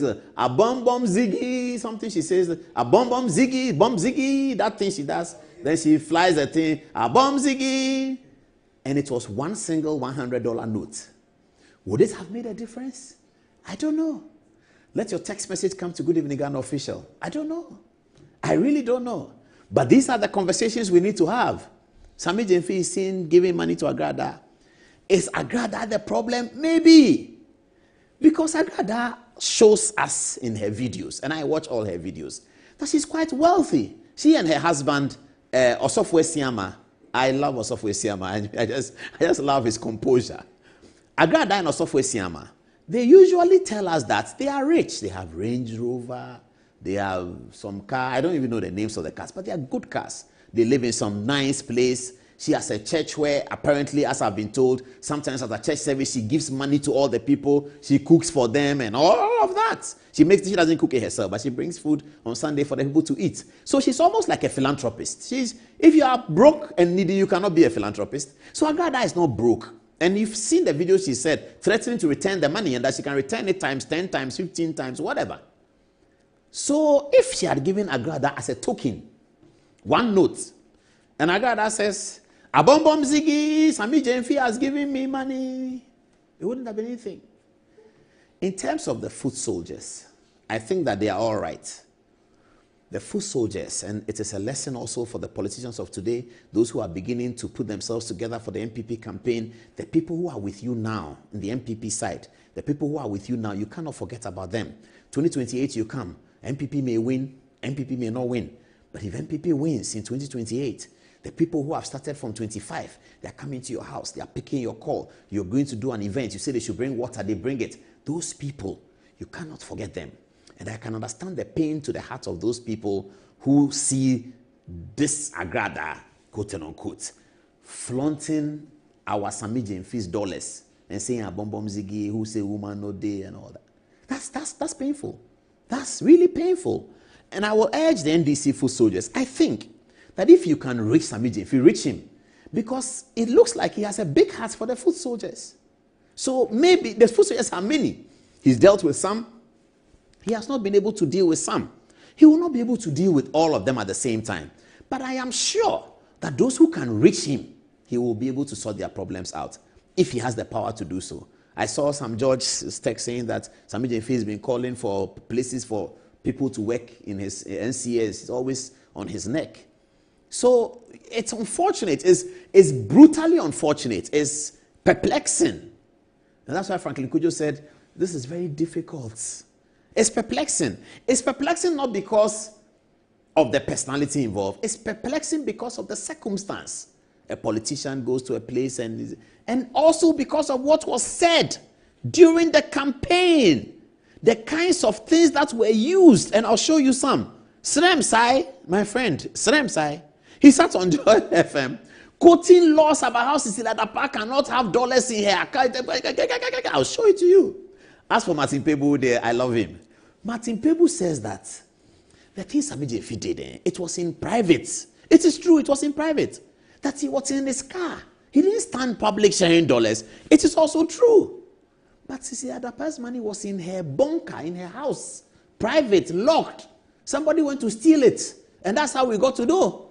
So if somebody didn't go and steal it, for Cecilia Dapa to discover that her bunker dollar is missing and report to the police, a minister who has stolen money will go and report to the police. OSP went to look at it, found nothing. OSP, the opponent of MPP, what is his name? Tonight I'll be talking about it when I talk about Anas. What's his name again? OSP, Kisi Ajabin. Kisi Ajabin took helicopters to Cecilia Dapa's house, helicopter, to go and check and then find the money. 4 months down the line, he came and said, I have found nothing. Go and ask Kisi Ajabin why he found nothing. Was Cecilia Dapa able to show where all the dollars came from? The answer is yes. Was it a tool used as politics against the MPP? The answer is yes. Did the tool, having been used against the MPP, was it successful? It was hugely successful. Is it payback time? I don't know. Should it be tit for tat? I don't know. Should you feel sorry for Sammy Gyamfi? Yes, you should. But this is the politics. So this is how we've answered all our questions. The last question is, what kind of punishment should be meted out? The jury is out on that. We don't know. The important people will make their decision. We don't know. President John Dramani Mahama is the most important person in this equation. And he knows how to deal with things, a very experienced politician. So we know what to do. We just hope that it will not take Sammy Gyamfi away from the job that he has focused himself to achieve for his party. I don't know whether he'll be successful or not, but he's focused himself to achieve something. He's too young to be chopped off. I think so. He's just too young to be chopped off. But it's a lesson, not just for him, not just for me, and not just for you, but for all the people who are doing Ghana politics. Let's be careful. And those who support all kinds of things. Somebody opens on social media and is insulting everybody, and then we are supporting it. We are happy, we are laughing. Tomorrow, listen to Srem Sai on Newsfile. Strong against the money is dollars. You should have dollars. Listen to Srem Sai. It may be true that we don't have a particular law which says don't keep so and so money at home. But you cannot keep that amount of money at home without committing some crimes along the way. For example, in April 2022, which is around the same time that these monies were probably being accumulated, the Bank of Ghana published a notice number BGGOV SEC 2022-04. And in that notice, Bank of Ghana recounted its previous notices in 2012 and 2019. Reminding the public that you do not deal in foreign currency. What do we mean by dealing in foreign currency? It says if you buy it, if you store it, a list of things that you do.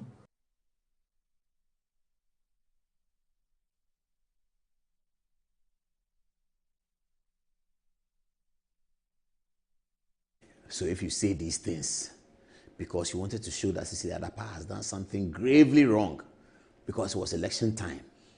And now, you are Deputy Attorney General. Hey, Srem Sai, that day he wasn't Deputy Attorney General. Today he's Deputy Attorney General. You are in charge. This has happened against your colleague who has more impact in the NDC than you. Sammy Gyamfi has obviously a huge impact more than Srem Sai. Oh, by far, they are not even comparable. He has more impact than you. Are you as Deputy Attorney General today going to say that, hey, Sammy Gyamfi, why do you get the dollars for? Are you going to say that? This is why we shouldn't be motivated by politics. Let's deal with the content of the person, the policy that he's bringing. Whatever extras that you can add that are related to the character of the individual. But things that have happened around the individual in his house. Many years ago when Nana Akufo-Addo's law office general manager died, they say he's juju. That's Akufo-Addo, he juju, or he nro, oku omu nyina, or the politics. Moja esikadro. They said that. But if you say that and then the next time your person in your law firm dies, what are we going to say? They will say that when Nana Akufo-Addo, you said that to your own is the same thing. The tit for tat politics. Get me the Duncan Williams, get it ready, I'll show it. It's very, very important, viewers. I know some people are disappointed. They wanted me to cut Sammy Gyamfi, put him here and cut him into pieces. For doing what? For giving Agrada money. No. We cut Sammy Gyamfi into pieces if we find that the gold board took 200 million from government and after 2 years, they have brought 24 million, there's a loss. We cut Sammy Gyamfi into pieces.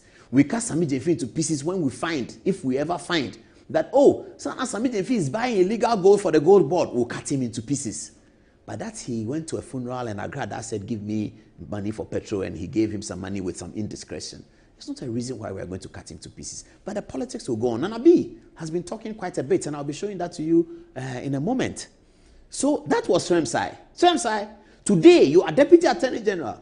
Martin Pebu is a friend of mine. We are tight, very, very good. Martin Pebu says that, oh, but please listen to the video. Please play the video. He entered the car and counted the manual. So it's the paparazzi, if I call it so, that's snooped in on him. I think we should start the analysis from that point. He entered the car. He didn't stand publicly to count the money. He entered the car and counted. Then a camera was switching there. So he didn't see. That's why I said, listen, we really have to be careful how we are analyzing. Look at the video. He didn't stand openly and then started counting that. He entered the car. The car is his private space. That car is not a public space. Within the car is his private space, right? And he didn't invite people in. It's Agrada that's patient. Somebody has sent me a text. He said, Paul, you are too old, though. You are losing the Gen Z spirit. The woman's thing is not a bomb ziggy. It's a bo ziggy. Oh. Semni. Ghana, my happy home. Land of rich resources. Land of mighty talent, racial tolerance, justice and freedom. I will die for thee, Mother Ghana. I will strive for thee. I would uphold thy name. Do you know that song? Ghana, my happy home. It's nice. Anyway, so that was Martin Pebu. I just love Martin. I'm supporting cause that Martin Pebu should go to the Supreme Court. Why are they taking so long? There's only one reason why I support that Martin Pebu Supreme Court. The work he did to change this holiday, 2 days, they catch you on Friday, then they say Saturday and Sunday is not part of it. Monday, then they are counting 2 days. So 48 hours starts from Friday, and then Monday, Martin Pebu went to court on his own, took a writ to the Supreme Court to tell the Supreme Court that, look, that Saturday and Sunday, it is days, it has to be counted. And the Supreme Court agreed with him. For that reason only. That's why Martin Pebu is my friend. I like people who fight constitutional issues. So for that reason only, Martin Pebu should go to the Supreme Court. In spite of stealing somebody's book, the one that he's been fighting with me over because I said this here. The last time we spoke and he put some PLA on, may he rest in peace. It was about that. People said that to me, I'm saying that he's done something wrong. He hasn't done anything wrong. And then we fought about it. When he calls me, when I see his number and I say, he said, I called you first time, you won't pick. And then we fight. We're always fighting. But I think that he has to get to the Supreme Court on the account of that thing that he did as a barrister. He did a good job. But you heard him. You see how he was struggling? It's in the car. It was close, and it was in his car. Do people carry dollars walking on the streets? The people are walking on the street. Can they afford dollars? Dollars is for those who have big cars. So it will be in car. But it's all coming together to tell us a good lesson that, Charlie, hold it, wait. Life is long. It is short, but it is long. You are young, and you are coming. You don't know tomorrow. Who knows tomorrow, Baba? You remember that song? Okay, though some of you may not remember. There's some old. I think it was a Nigerian guy who sang it. He said, "Who knows tomorrow?" Yeah.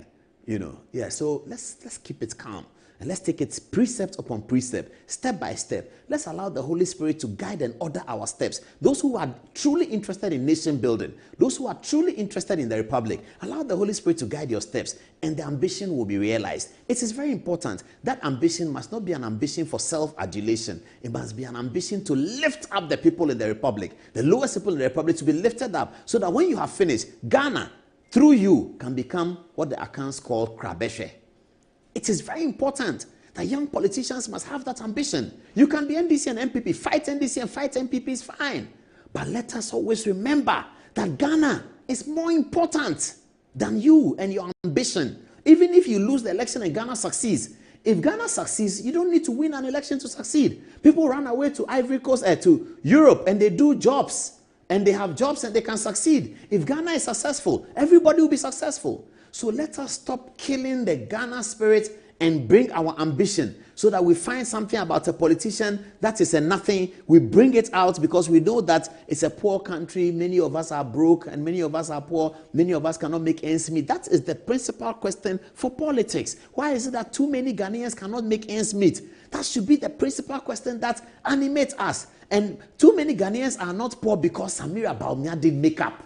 No, that's not why the Ghanaians may be poor. The Ghanaians are poor because the policy direction is lacking, or that the policy is empty. The policy is anemic. It lacks blood and oxygen. That's what we should address. Go and look at the arguments they have in the British Parliament, and come and look at the arguments they're having here. Why are we doing that to ourselves? We have had a great generation in the Fourth Republic. Please, prepare for me the J.H. Mensah tape if you can find it. If you can't find it, let me know. The J.H. Mensah in Parliament before Parliament. When I look at that video, I want to weep. This was Ghana's Parliament in 97. High profile quality. Quality. I've been showing you the MPP Congress of 96. How the people who lost the election responded to it. The quality of their humanity. But where did we lose all those things to now insult? Everybody is insulting everybody. They insult pastors, they insult Otunfo, they insult everybody, and people are laughing. They are laughing. They are insulting. They are laughing. I don't think those kinds of platforms would have succeeded in 1998 when Rawlings was there. Nobody insulted anybody. But J.H. Mensah, Nana Akufo-Addo, Richard Kwame Pepra, Victor Salami, they got their point across without having to insult anyone. J.H. Mensah, he got his point across. Today, you open the social media, everybody's insulting everybody. Where are the churches? Where is the charismatic church? A lot of these people who are insulting people, they are in the charismatic church.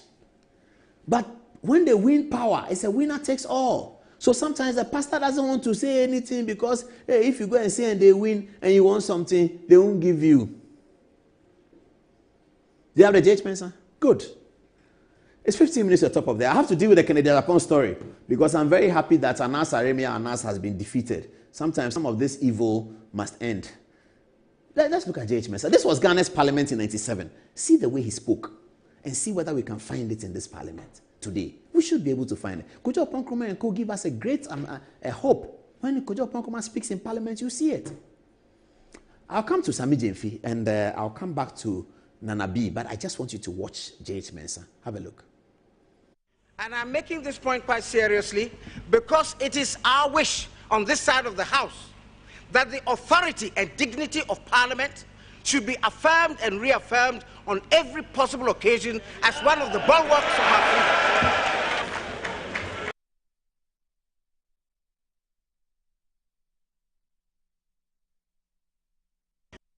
And I'm making this point quite seriously because it is our wish on this side of the House that the authority and dignity of Parliament should be affirmed and reaffirmed on every possible occasion as one of the bulwarks of our freedom. May he rest in eternal peace. Nana Boakye has been having a tough, big-time press conference on the Sammy Gyamfi matter. This is what he had to say. Have a look. The president launched this coup. As I mentioned earlier, it was well publicized. It received a lot of commendation from so many people.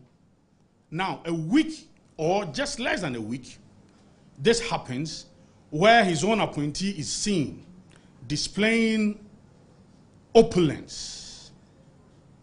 We find ourselves in a very distressed situation. And yet, if you have on your appointee who is doling out dollars, that is serious. And we call on the president. If the president is unable to act on this matter, then the code of conduct must be shredded. It's of no use. It's useless.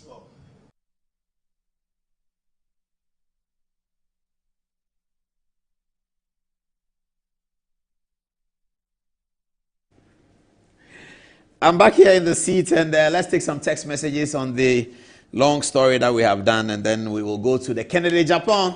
And Anas Arimia, Anas Kennedy Japan's lawyer, is on standby to do a Zoom with us. He's in New Jersey. What's the time in Accra? The time in Accra now is 13 minutes to the top of there at 11 o'clock. So in New Jersey, it's about 4 p.m. He's ready to talk to us. Let's take our text messages on this one, though, and then we can move on. What's Kobe first? Okay, Kobe, what are people saying? All right, so I'll be reading a post from Eli Klim Agbemava. It is entitled, A Note of Caution to the National Democratic Congress. And he writes, I write because of those who think they can insult our intelligence over this Sammy Gyamfi issue. Some of the nonsense is that Sammy lives in a plush area and must be assumed to be rich enough to own dollars to distribute to whoever he chooses. That may be true, but it misses the important fact and context that we are dealing with public trust in public offices and a political party that has won an election on the basis of a pledge of good governance. The most ridiculous is the fact that he is a generous person and is a victim of his own generosity. How long can we sink in our nation building? We who believe that the goodwill of the NDC, the goodwill the NDC received from Ghanaians need to be safeguarded with all diligence, will be failing in our duty if we do not address the issue head-on. I will not go so far into specifics. All I will say is that the foundational principles of probity and accountability are being eroded fast, and there is a real risk that without the courage to speak out, people will send us back into opposition before we wake up to reality. Oral has barely taken off, and we are faced with the biggest challenge with this exceptionally careless behavior from Sammy Gyamfi. I need not say I don't bear any grudge with Sammy Gyamfi, but if you feel that I am speaking because of jealousy, as some have put it, then it is unfortunate and myopic. Generosity is no excuse for jeopardizing a collective victory in the 2024 general elections. While we admit the immense sacrifice of the flag bearer, it took the votes and vigilance of many to win and return the NDC to power. What I worry about most is how the young ones who are starting life in politics as their first encounter with life and the job market defend unfortunate things like this and speak as if there are no standards to be adhered to in life. We shall not sit idle for persons who do not wish their conduct to be mitigated by best practices to rule our public space. It will never be right to misconduct oneself and have people to defend because of personal selfish interest. Ghana belongs to all of us, and we will keep it as such. Finally, what we expect next is a disciplinary procedure to look into the leaked video. Action must follow the words, otherwise we risk dissipating the 57% and majority in just 6 months in power. What do you have for us, Fati? All right, thank you, Cole. So this is coming from Alhaji Bob CD, and he says, Sammy Gyamfi asked Cecilia Dapa whether her house is a bank. Let's also ask Sammy Gyamfi, is his new Range Rover a bank or a forex bureau? Karma is indeed fair to everyone. Greetings to Vicente Cole. Benandanza says, kindly read this passage of scripture to the hearing of Sammy Gyamfi and his likes. Luke 6:38, for with the same measure that you use, it will be measured back to you. Ina can we say, Abaya de botechino, ye de biboba. Fadila Abdul Razak says, I wanted to refrain from commenting on this matter. I would. The problem is not the money or agrada, but the currency involved and the said person in question. He's on record to have called people's dismissal on such issues and his comments generally. Akwesi Boateng says Sammy Gyamfi's issue is just normal order of the day. People dash money in huge quantum, but his utterances he made on certain issues is making the optics look terrible. It's just unfortunate this happened, but karma has its own way of dealing with his people. Haruna from Tamale says, it's unpardonable for Sammy Gyamfi to violate the very code of conduct for public officials of the president or his appointees. This is the same Sammy Gyamfi who said Gold Board can only buy gold from miners in cities, yet he turns round to change monies into dollars and dashing it in public with careless abandon. Sammy Gyamfi should do the needful by resigning. If he's not resigning, Mahama must redeem his image by sacking him to serve as a deterrent to others. Junior Akbar from Tamale says the apology of Sammy Gyamfi cannot be accepted. They can never take us for granted. I strongly believe that nothing is going to do about that. They will publish it and wash it away. But what can come, can come. 2028 is just around the corner. Banuba says, Paul, there's a fine line between charity, kindness, and extravagance. Mislabeling Sammy Gyamfi's action as kindness will be inaccurate. The severity of wrongdoing isn't diminished by the timing. A code of conduct effectiveness relies on enforcement. We urge President Mahama to uphold the court's integrity by decisively addressing the breach. It's time for action. Will the President demonstrate genuine commitment? Accountability is key. Otherwise, we'll continue to view this administration as a hidden danger. And lastly, coming from Moses, he says, Sammy Gyamfi should humble himself and apologize again to the Chief Justice and Mother Ghana, else his political career will soon come to an end. Now back to you. Well, let's go straight to America and speak to Mr. Eric Ochre-Darko, who is a member of the Kennedy-Japan legal team. They'll put him on. Hello, Mr. Ochre-Darko. Good evening from Ghana. Good evening, my brother and your listeners. Well, I see the smiles on your face. You didn't have these smiles the last time we saw your photograph in the court the first day. I've heard the arguments you've been making. You are saying that this judgment we have is the only judgment that has come out of the court in this matter. Is that correct? That is exactly correct. And I must speak briefly about the picture that you saw the last time. You know, Team Kennedy had a cameraman with us throughout the trial. Even from the very first day, Anas unmasked his face. But we never published one single photo of the proceedings because we respected the court. However, the only moment Anas brought cameramen to the courtroom, which is the third day, that is when those pictures were taken. And I will tell you, they took the most ugly pictures and splashed it on social media. Now, we can speak confidently that the tables have turned. So what was the 18 million about? If you say it wasn't a judgment of the court, where did the figure come from? All right. So on March 18th, the jury returned a verdict of $18 million. Actually, I believe it's not the 18th. It's a few days before the 18th. I think around the 15th of March. The jury went into deliberation. There was a jury instructions given to the jury to come up with answers to specific questions. Those questions on the jury instructions requested the jury to consider, one, only nominal damage, because the judge made a ruling that Anas did not prove actual damage, and therefore Anas does not qualify for actual damage. With that, the jury were asked only to return a verdict on the nominal damage. The jury came back and returned an $18 million as the damages that Honorable Kennedy-Apon's should pay. We, Kennedy-Apon's team, immediately moved an oral motion that the jury's verdict is in error and that we request that the judge either mold or declare a mistrial because of the error on the part of the jury. Thankfully, on March 18th, there was a second phase of the damage trial where the jury was supposed to consider punitive damages. The jury did that deliberation and returned a questionnaire. In that questionnaire, they asked the judge that in the award of the $18 million, they considered the following. And this is quoting the jury, that we awarded $5 million for actual damage. We awarded $5 million for presumed damages, and we awarded $8 million for punitive damages. Mind you, there was no actual damage proven by Anas. So, in effect, the jury was in error to give that verdict. And the New Jersey statute, if you don't prove actual damages, you also don't qualify for punitive damages. So the $8 million was also in error.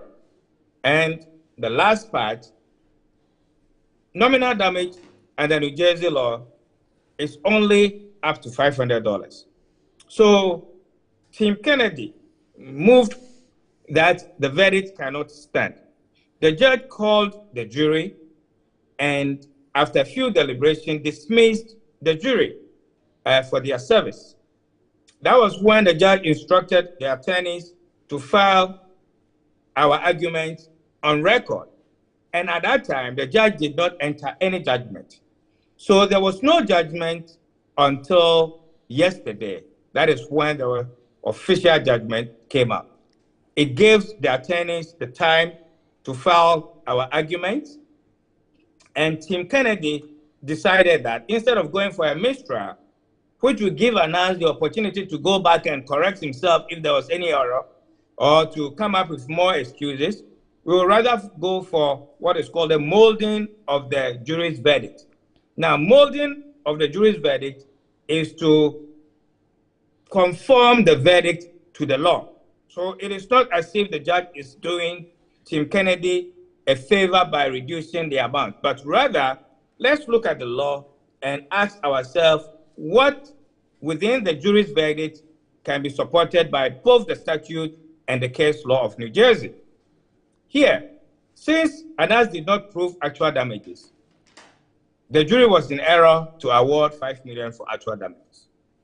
2, since Anas did not prove actual damages, he is not eligible for punitive damage. So the $8 million is also out. That leaves $5 million to talk about. And the New Jersey statute, if you are only qualified for nominal damages, which is, in this case, what Anas is qualified for, the limit to that award is $500. So we asked the judge to mold the award to conform with the law, and that's exactly what the judge did. I see. So what was the response of Anas's lawyers then? Well, I saw a press release that was put up. Strange enough, it was dated on Sunday. The decision came out on Monday. So I'm not sure how they got the date wrong. But in their press release, they admitted that the judge has entered judgment in the amount of $500. There is a little bit of embellishment to satisfy their ego, which is none of our business. However, just this morning, one of Anas's attorney indicated that they are going to study the transcript of the judge's ruling and see if they have any other recourse. But we believe that we have an ironclad case and it will stand scrutiny even on an appeal. So we are not bothered at all. What is the opportunity for appeal? Appeal in New Jersey or to the federal? No, appeal will go to the New Jersey appellate court. But we are here, we are ready, if that is what they plan to do. Honorable Kennedy Agyapong is also ready to engage. I see. So the case that went to court was a case of defamation, is that correct? It was a case of defamation. And as Ghanaians would know, there was the same type of case filed by Anas in Ghana against Honorable Kennedy Agyapong. On that case, Honorable Kennedy Agyapong won at the High Court. Anas appealed to the Supreme Court, and also he lost. Now, in one instance, Honorable Kennedy Agyapong was in New Jersey, and he granted an interview. As part of the interview, he was asked what he knew about Ahmed Suale's death. And he responded and in that response, made comments against Anas. It was based on that interview that Anas decided to file a lawsuit in New Jersey. Under New Jersey law, if the defamation happened within the state of New Jersey, you can have jurisdiction. And that is what happened in this case. Now, so did the court say there was defamation or that there was no defamation? What did the court say about that? The ruling specifically said that the words uttered, or some of the words uttered by Honorable Kennedy Agyapong cannot be proven.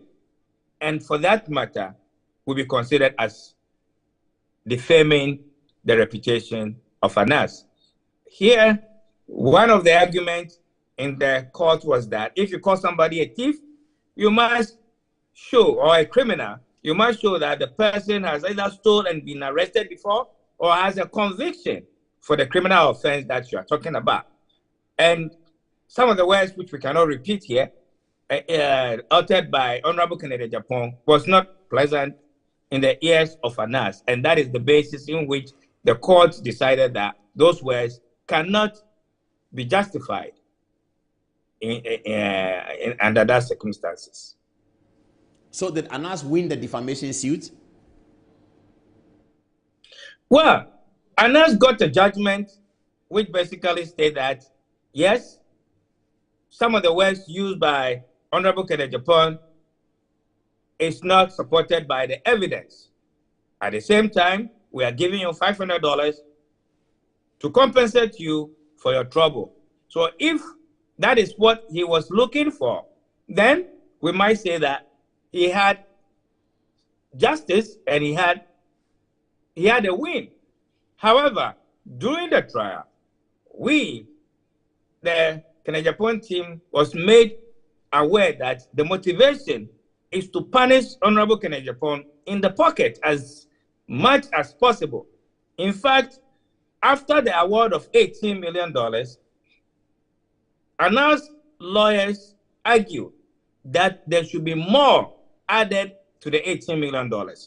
So if money is what he was looking for, as it was stated in an open court, your guess is as good as mine if you ask for more than $18 million and you receive $500.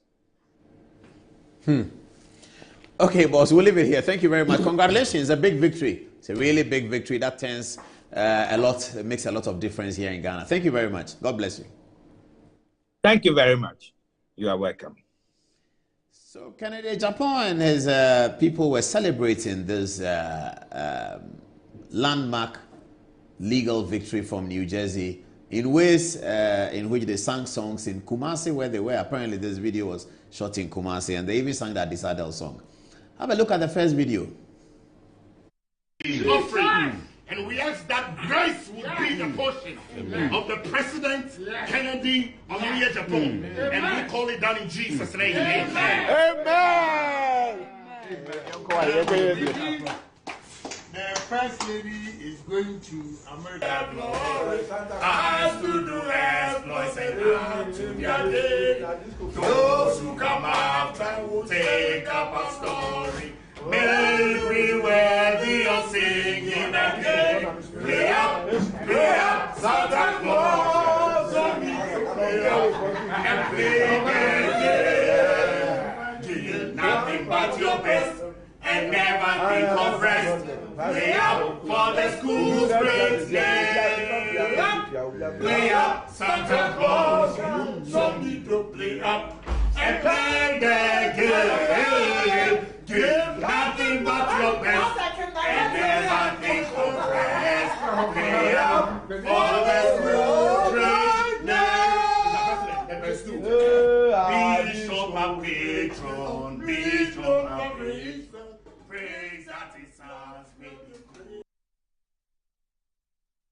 How these secondary schools have such a big impact on us, and it's always interesting to see how, no matter how many years we leave the school, when we have something to celebrate, we sing the school anthem. Sammy B is here with me. Happy are we? Happy are we. Studios are we. Students of Presbyterian Secondary School. School. Onward we march to trudge along to happy victory, to victory. And everyone is waiting for illuminate, in the light, we shall see light. Illuminate, for Christian training we get sure solid foundation to take our places in the future. That's the other day anthem that we all sing. But let's watch the promo. Sammy B is up to something new, big, nice, and fresh. Have a look at the promo. So what's the show about? They'll get the promo soon. Okay, so we want to be swimming in some nostalgia, you know, and we realize that so far, loads of people always do say and share their views, and when it comes to things that were done way back in the day, when it comes to music, movies, you know, pop culture, and all that, fashion, food, even how we used to say things, you know, back in the day. So I'm coming up with a new show on Metro TV called Back in the Day. Back in the Day. Back in the Day. Now, Back in the Day takes us way back, like I've said, and then we take different topics. So this particular one is a personality back in the day that we're going to do. It takes us to the doors of certain personalities. So we used to do a lot and influence society back in the day. We do music, fashion, the way people used to even rap. Rap music. Rap to women. How to call. Right, you know, the brightness of this day has given me the opportunity to pen. Those are the letter writing days. Yeah, pen these few words of mine. I hope you are swimming in the mighty ocean of, you know, all that.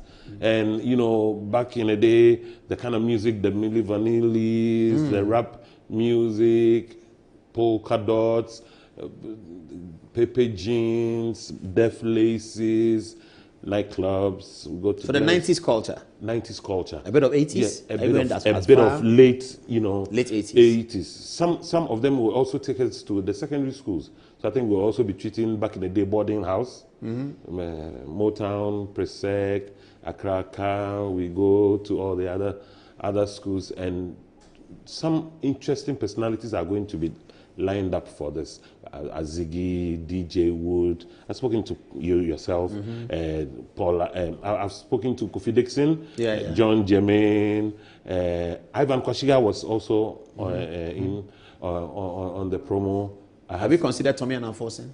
Yes, Tommy obviously has done a lot to shape, you know, broadcasting, the new radio that we have, and what we have today, because we all ended up being trained by him. KKD, you know. Yes, KKD. Yeah, so many people have been lined up. Azigi, I spoke to Azigi a couple of days ago, and we have so many lined up. And so back in the day, actually, is a trip that is unending, and we're going to also be able to put an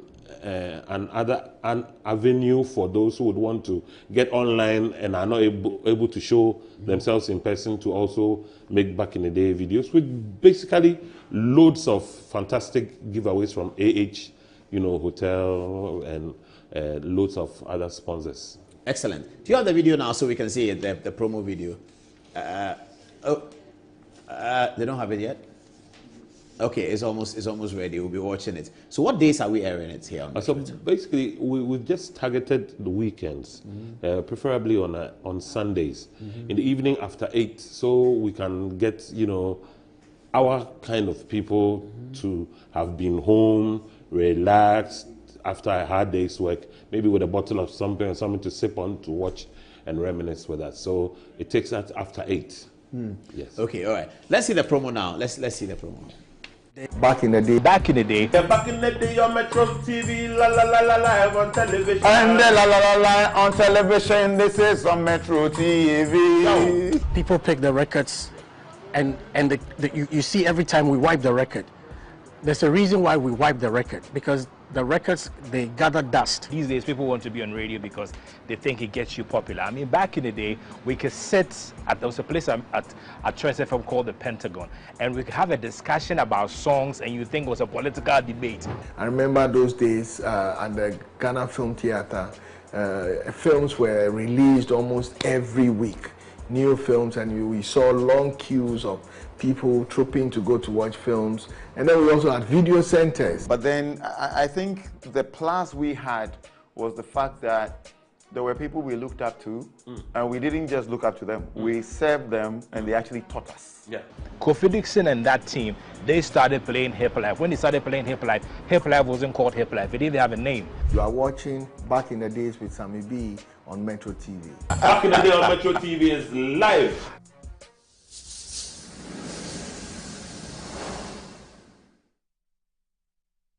But I need to interview you for Back in the Day about your big brother. I don't know whether you remember the story. When you got out of Big Brother from Johannesburg, was it Johannesburg? You were in South Africa somewhere? Yes. You arrived at the airport, you were in La Palm, and then you came straight on Good Evening Ghana with your POP. Yes, I had a strain. I have to look for that interview. Sprained ankle. Yes. I quite remember that. And I mean, I was watching you on Big Brother, and we were always watching you with the panic, like, I'm really going to do something wrong. Then you created a song for Tapiwa. My goodness. You have such amazing talent. Sing a song for Tap. I mean, that was in the subsequent weeks, we need to create one for Good Evening Ghana as well. Yeah. I mean, it comes just. But you need to tell us about your Big Brother experience. The young people don't know that you've been in the Big Brother house. So that's also going to be. Was it Big Brother 1? Yeah, the very first Big Brother, and then the All Stars. So you went to the All Stars. Yes, I remember that. Yeah, but the first Big Brother. That was 2003. Yes. Oh, 2003? Yeah, the very first Big Brother. How did you get selected into it? So someone told me about the competition, and I had requested that the person also gets to bring me the forms. And so I filled, and then I sent, not knowing what it was, because the person actually had told me over a short period of time that they were going to do the selection. So I ended up even taking the forms, being the very last person to push them into the van, the courier van that was taking the forms out. I didn't know how serious or big it was until I'd gotten to the auditions to find out about 300 or more people seated, and friends that I had met a couple of days even prior to sending mine who didn't even tell me they were also auditioning for, That's how it is. So I meet them and I'm like, "Wish you guys, so tell me, say, they can't do this kind of thing." And so we all went on several, disciplines and rounds of interrogation. Then was left with just two of us. You and who? A lady who used to be a beauty queen from Miss Ghana. And so they said, okay, you guys have to fly to SA for a final, interview. And what happens is so we leave on a day, like we leave on a Friday, we do an interview at the Endemol offices on a Saturday, and then we stay on a Sunday, we fly back on Monday. And then the conditions are like, if you get to hear from us, then it means you've been selected. If you don't get to hear from us, then that's the end of it. So you went to Johannesburg? So we went to Joburg, and then we had the interview, and then I had... Leave the rest. It will be for Back in the Day. Yeah. Back in the Day. So basically, Back in the Day. So Sammy B is back on TV with Back in the Day. No one else could have done this except Sammy B. And you saw how people are responding to it. KOD, Ivan Kwashiga, KK Dubi there. Don't forget Kwame Sefakai. Don't forget Oscar Provençal. Yeah. The Inspector Bedi Akun team. And then don't forget the Thursday Theatre people. Reverend Azigiza is there. Don't forget the Joy FM squad and the Radio Gold squad and those who made radio. And those the Vibe FM. Those who came out of Vibe and then also Radio Universe. Especially Mike Cook, yes, Radio Universe too. Cook. No, don't forget, Mike Cook has a lot to say. Giles Bosman has a lot to say. Talal Fatal has a lot to say. Excellent. All that is in the entertainment industry. I'll supply with the political names of Back in the Day. And then also we'll be glad if we're able to get some pictures. And coming up, we'll set up for people to just send pictures page for people to send pictures. Fisho has a lot of photographs. Don't forget Fisho as well. Yeah. Don't forget Fisho. It looks like it's going to be big. The young people don't understand, but when they see it, so that's also part of having Back in the Day, so they would also learn. How it was. Don't forget Samens. Actually, he has a show going, something close, but it's quite political. He calls it Footprints. That's a good one. I watched Footprints. So I think we have a great show covered. Don't forget Fred Owari. Is Alhaji Nayak still alive? Yes, I met him not too long ago. You shouldn't forget Alhaji as well. These were like people who had influence. And they gave their money to radio. And then they gave their money and their time. Well, for Joe Boateng, don't forget him. He gave his money to radio. And then we would have to also get into GBC. There's a whole list. Oh yeah, they're there. El Ankara is still around. Yes. Yeah, El Ankara is still around. Yes, Akushika Akwe is still around. Yeah, still. That's going to be interesting. Okay, let's see what text messages that people have for us as we wrap up the program at 16 minutes past 11. All right, thank you, Paul. So this is coming from Colinus, and he says, if this happened in Ghana, like they would have said, Honorable Kenneth Japon had bribed the judges. This is law and nothing by the law. And lastly, coming from Iras, and he says, I love watching Good Evening Ghana because he dissects issues without making judgments. We love having you. What do you have for us? All right, so Ebofe says, wow, is that Sammy B? Boss, how did you get to this? Irrespective, one of the most talented entertainment chaps ever to grace Ghana. And finally, Hiroshima Guy says, a point of view. He shouldn't make it only media or journalism stuff. He should enter sports back in the day, concert back in the day, Ijako and co, politics, etc. Now back to you, Paul.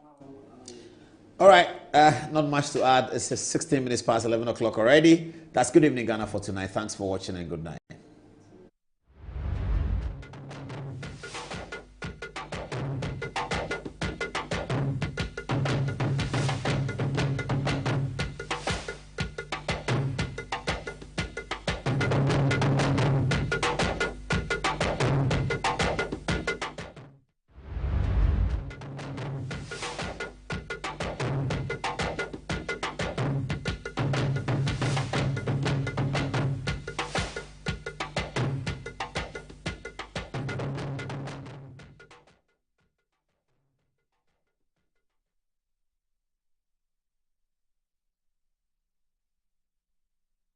There's nothing worse than your multi-bet missing, but nothing better than having it saved. BetSaver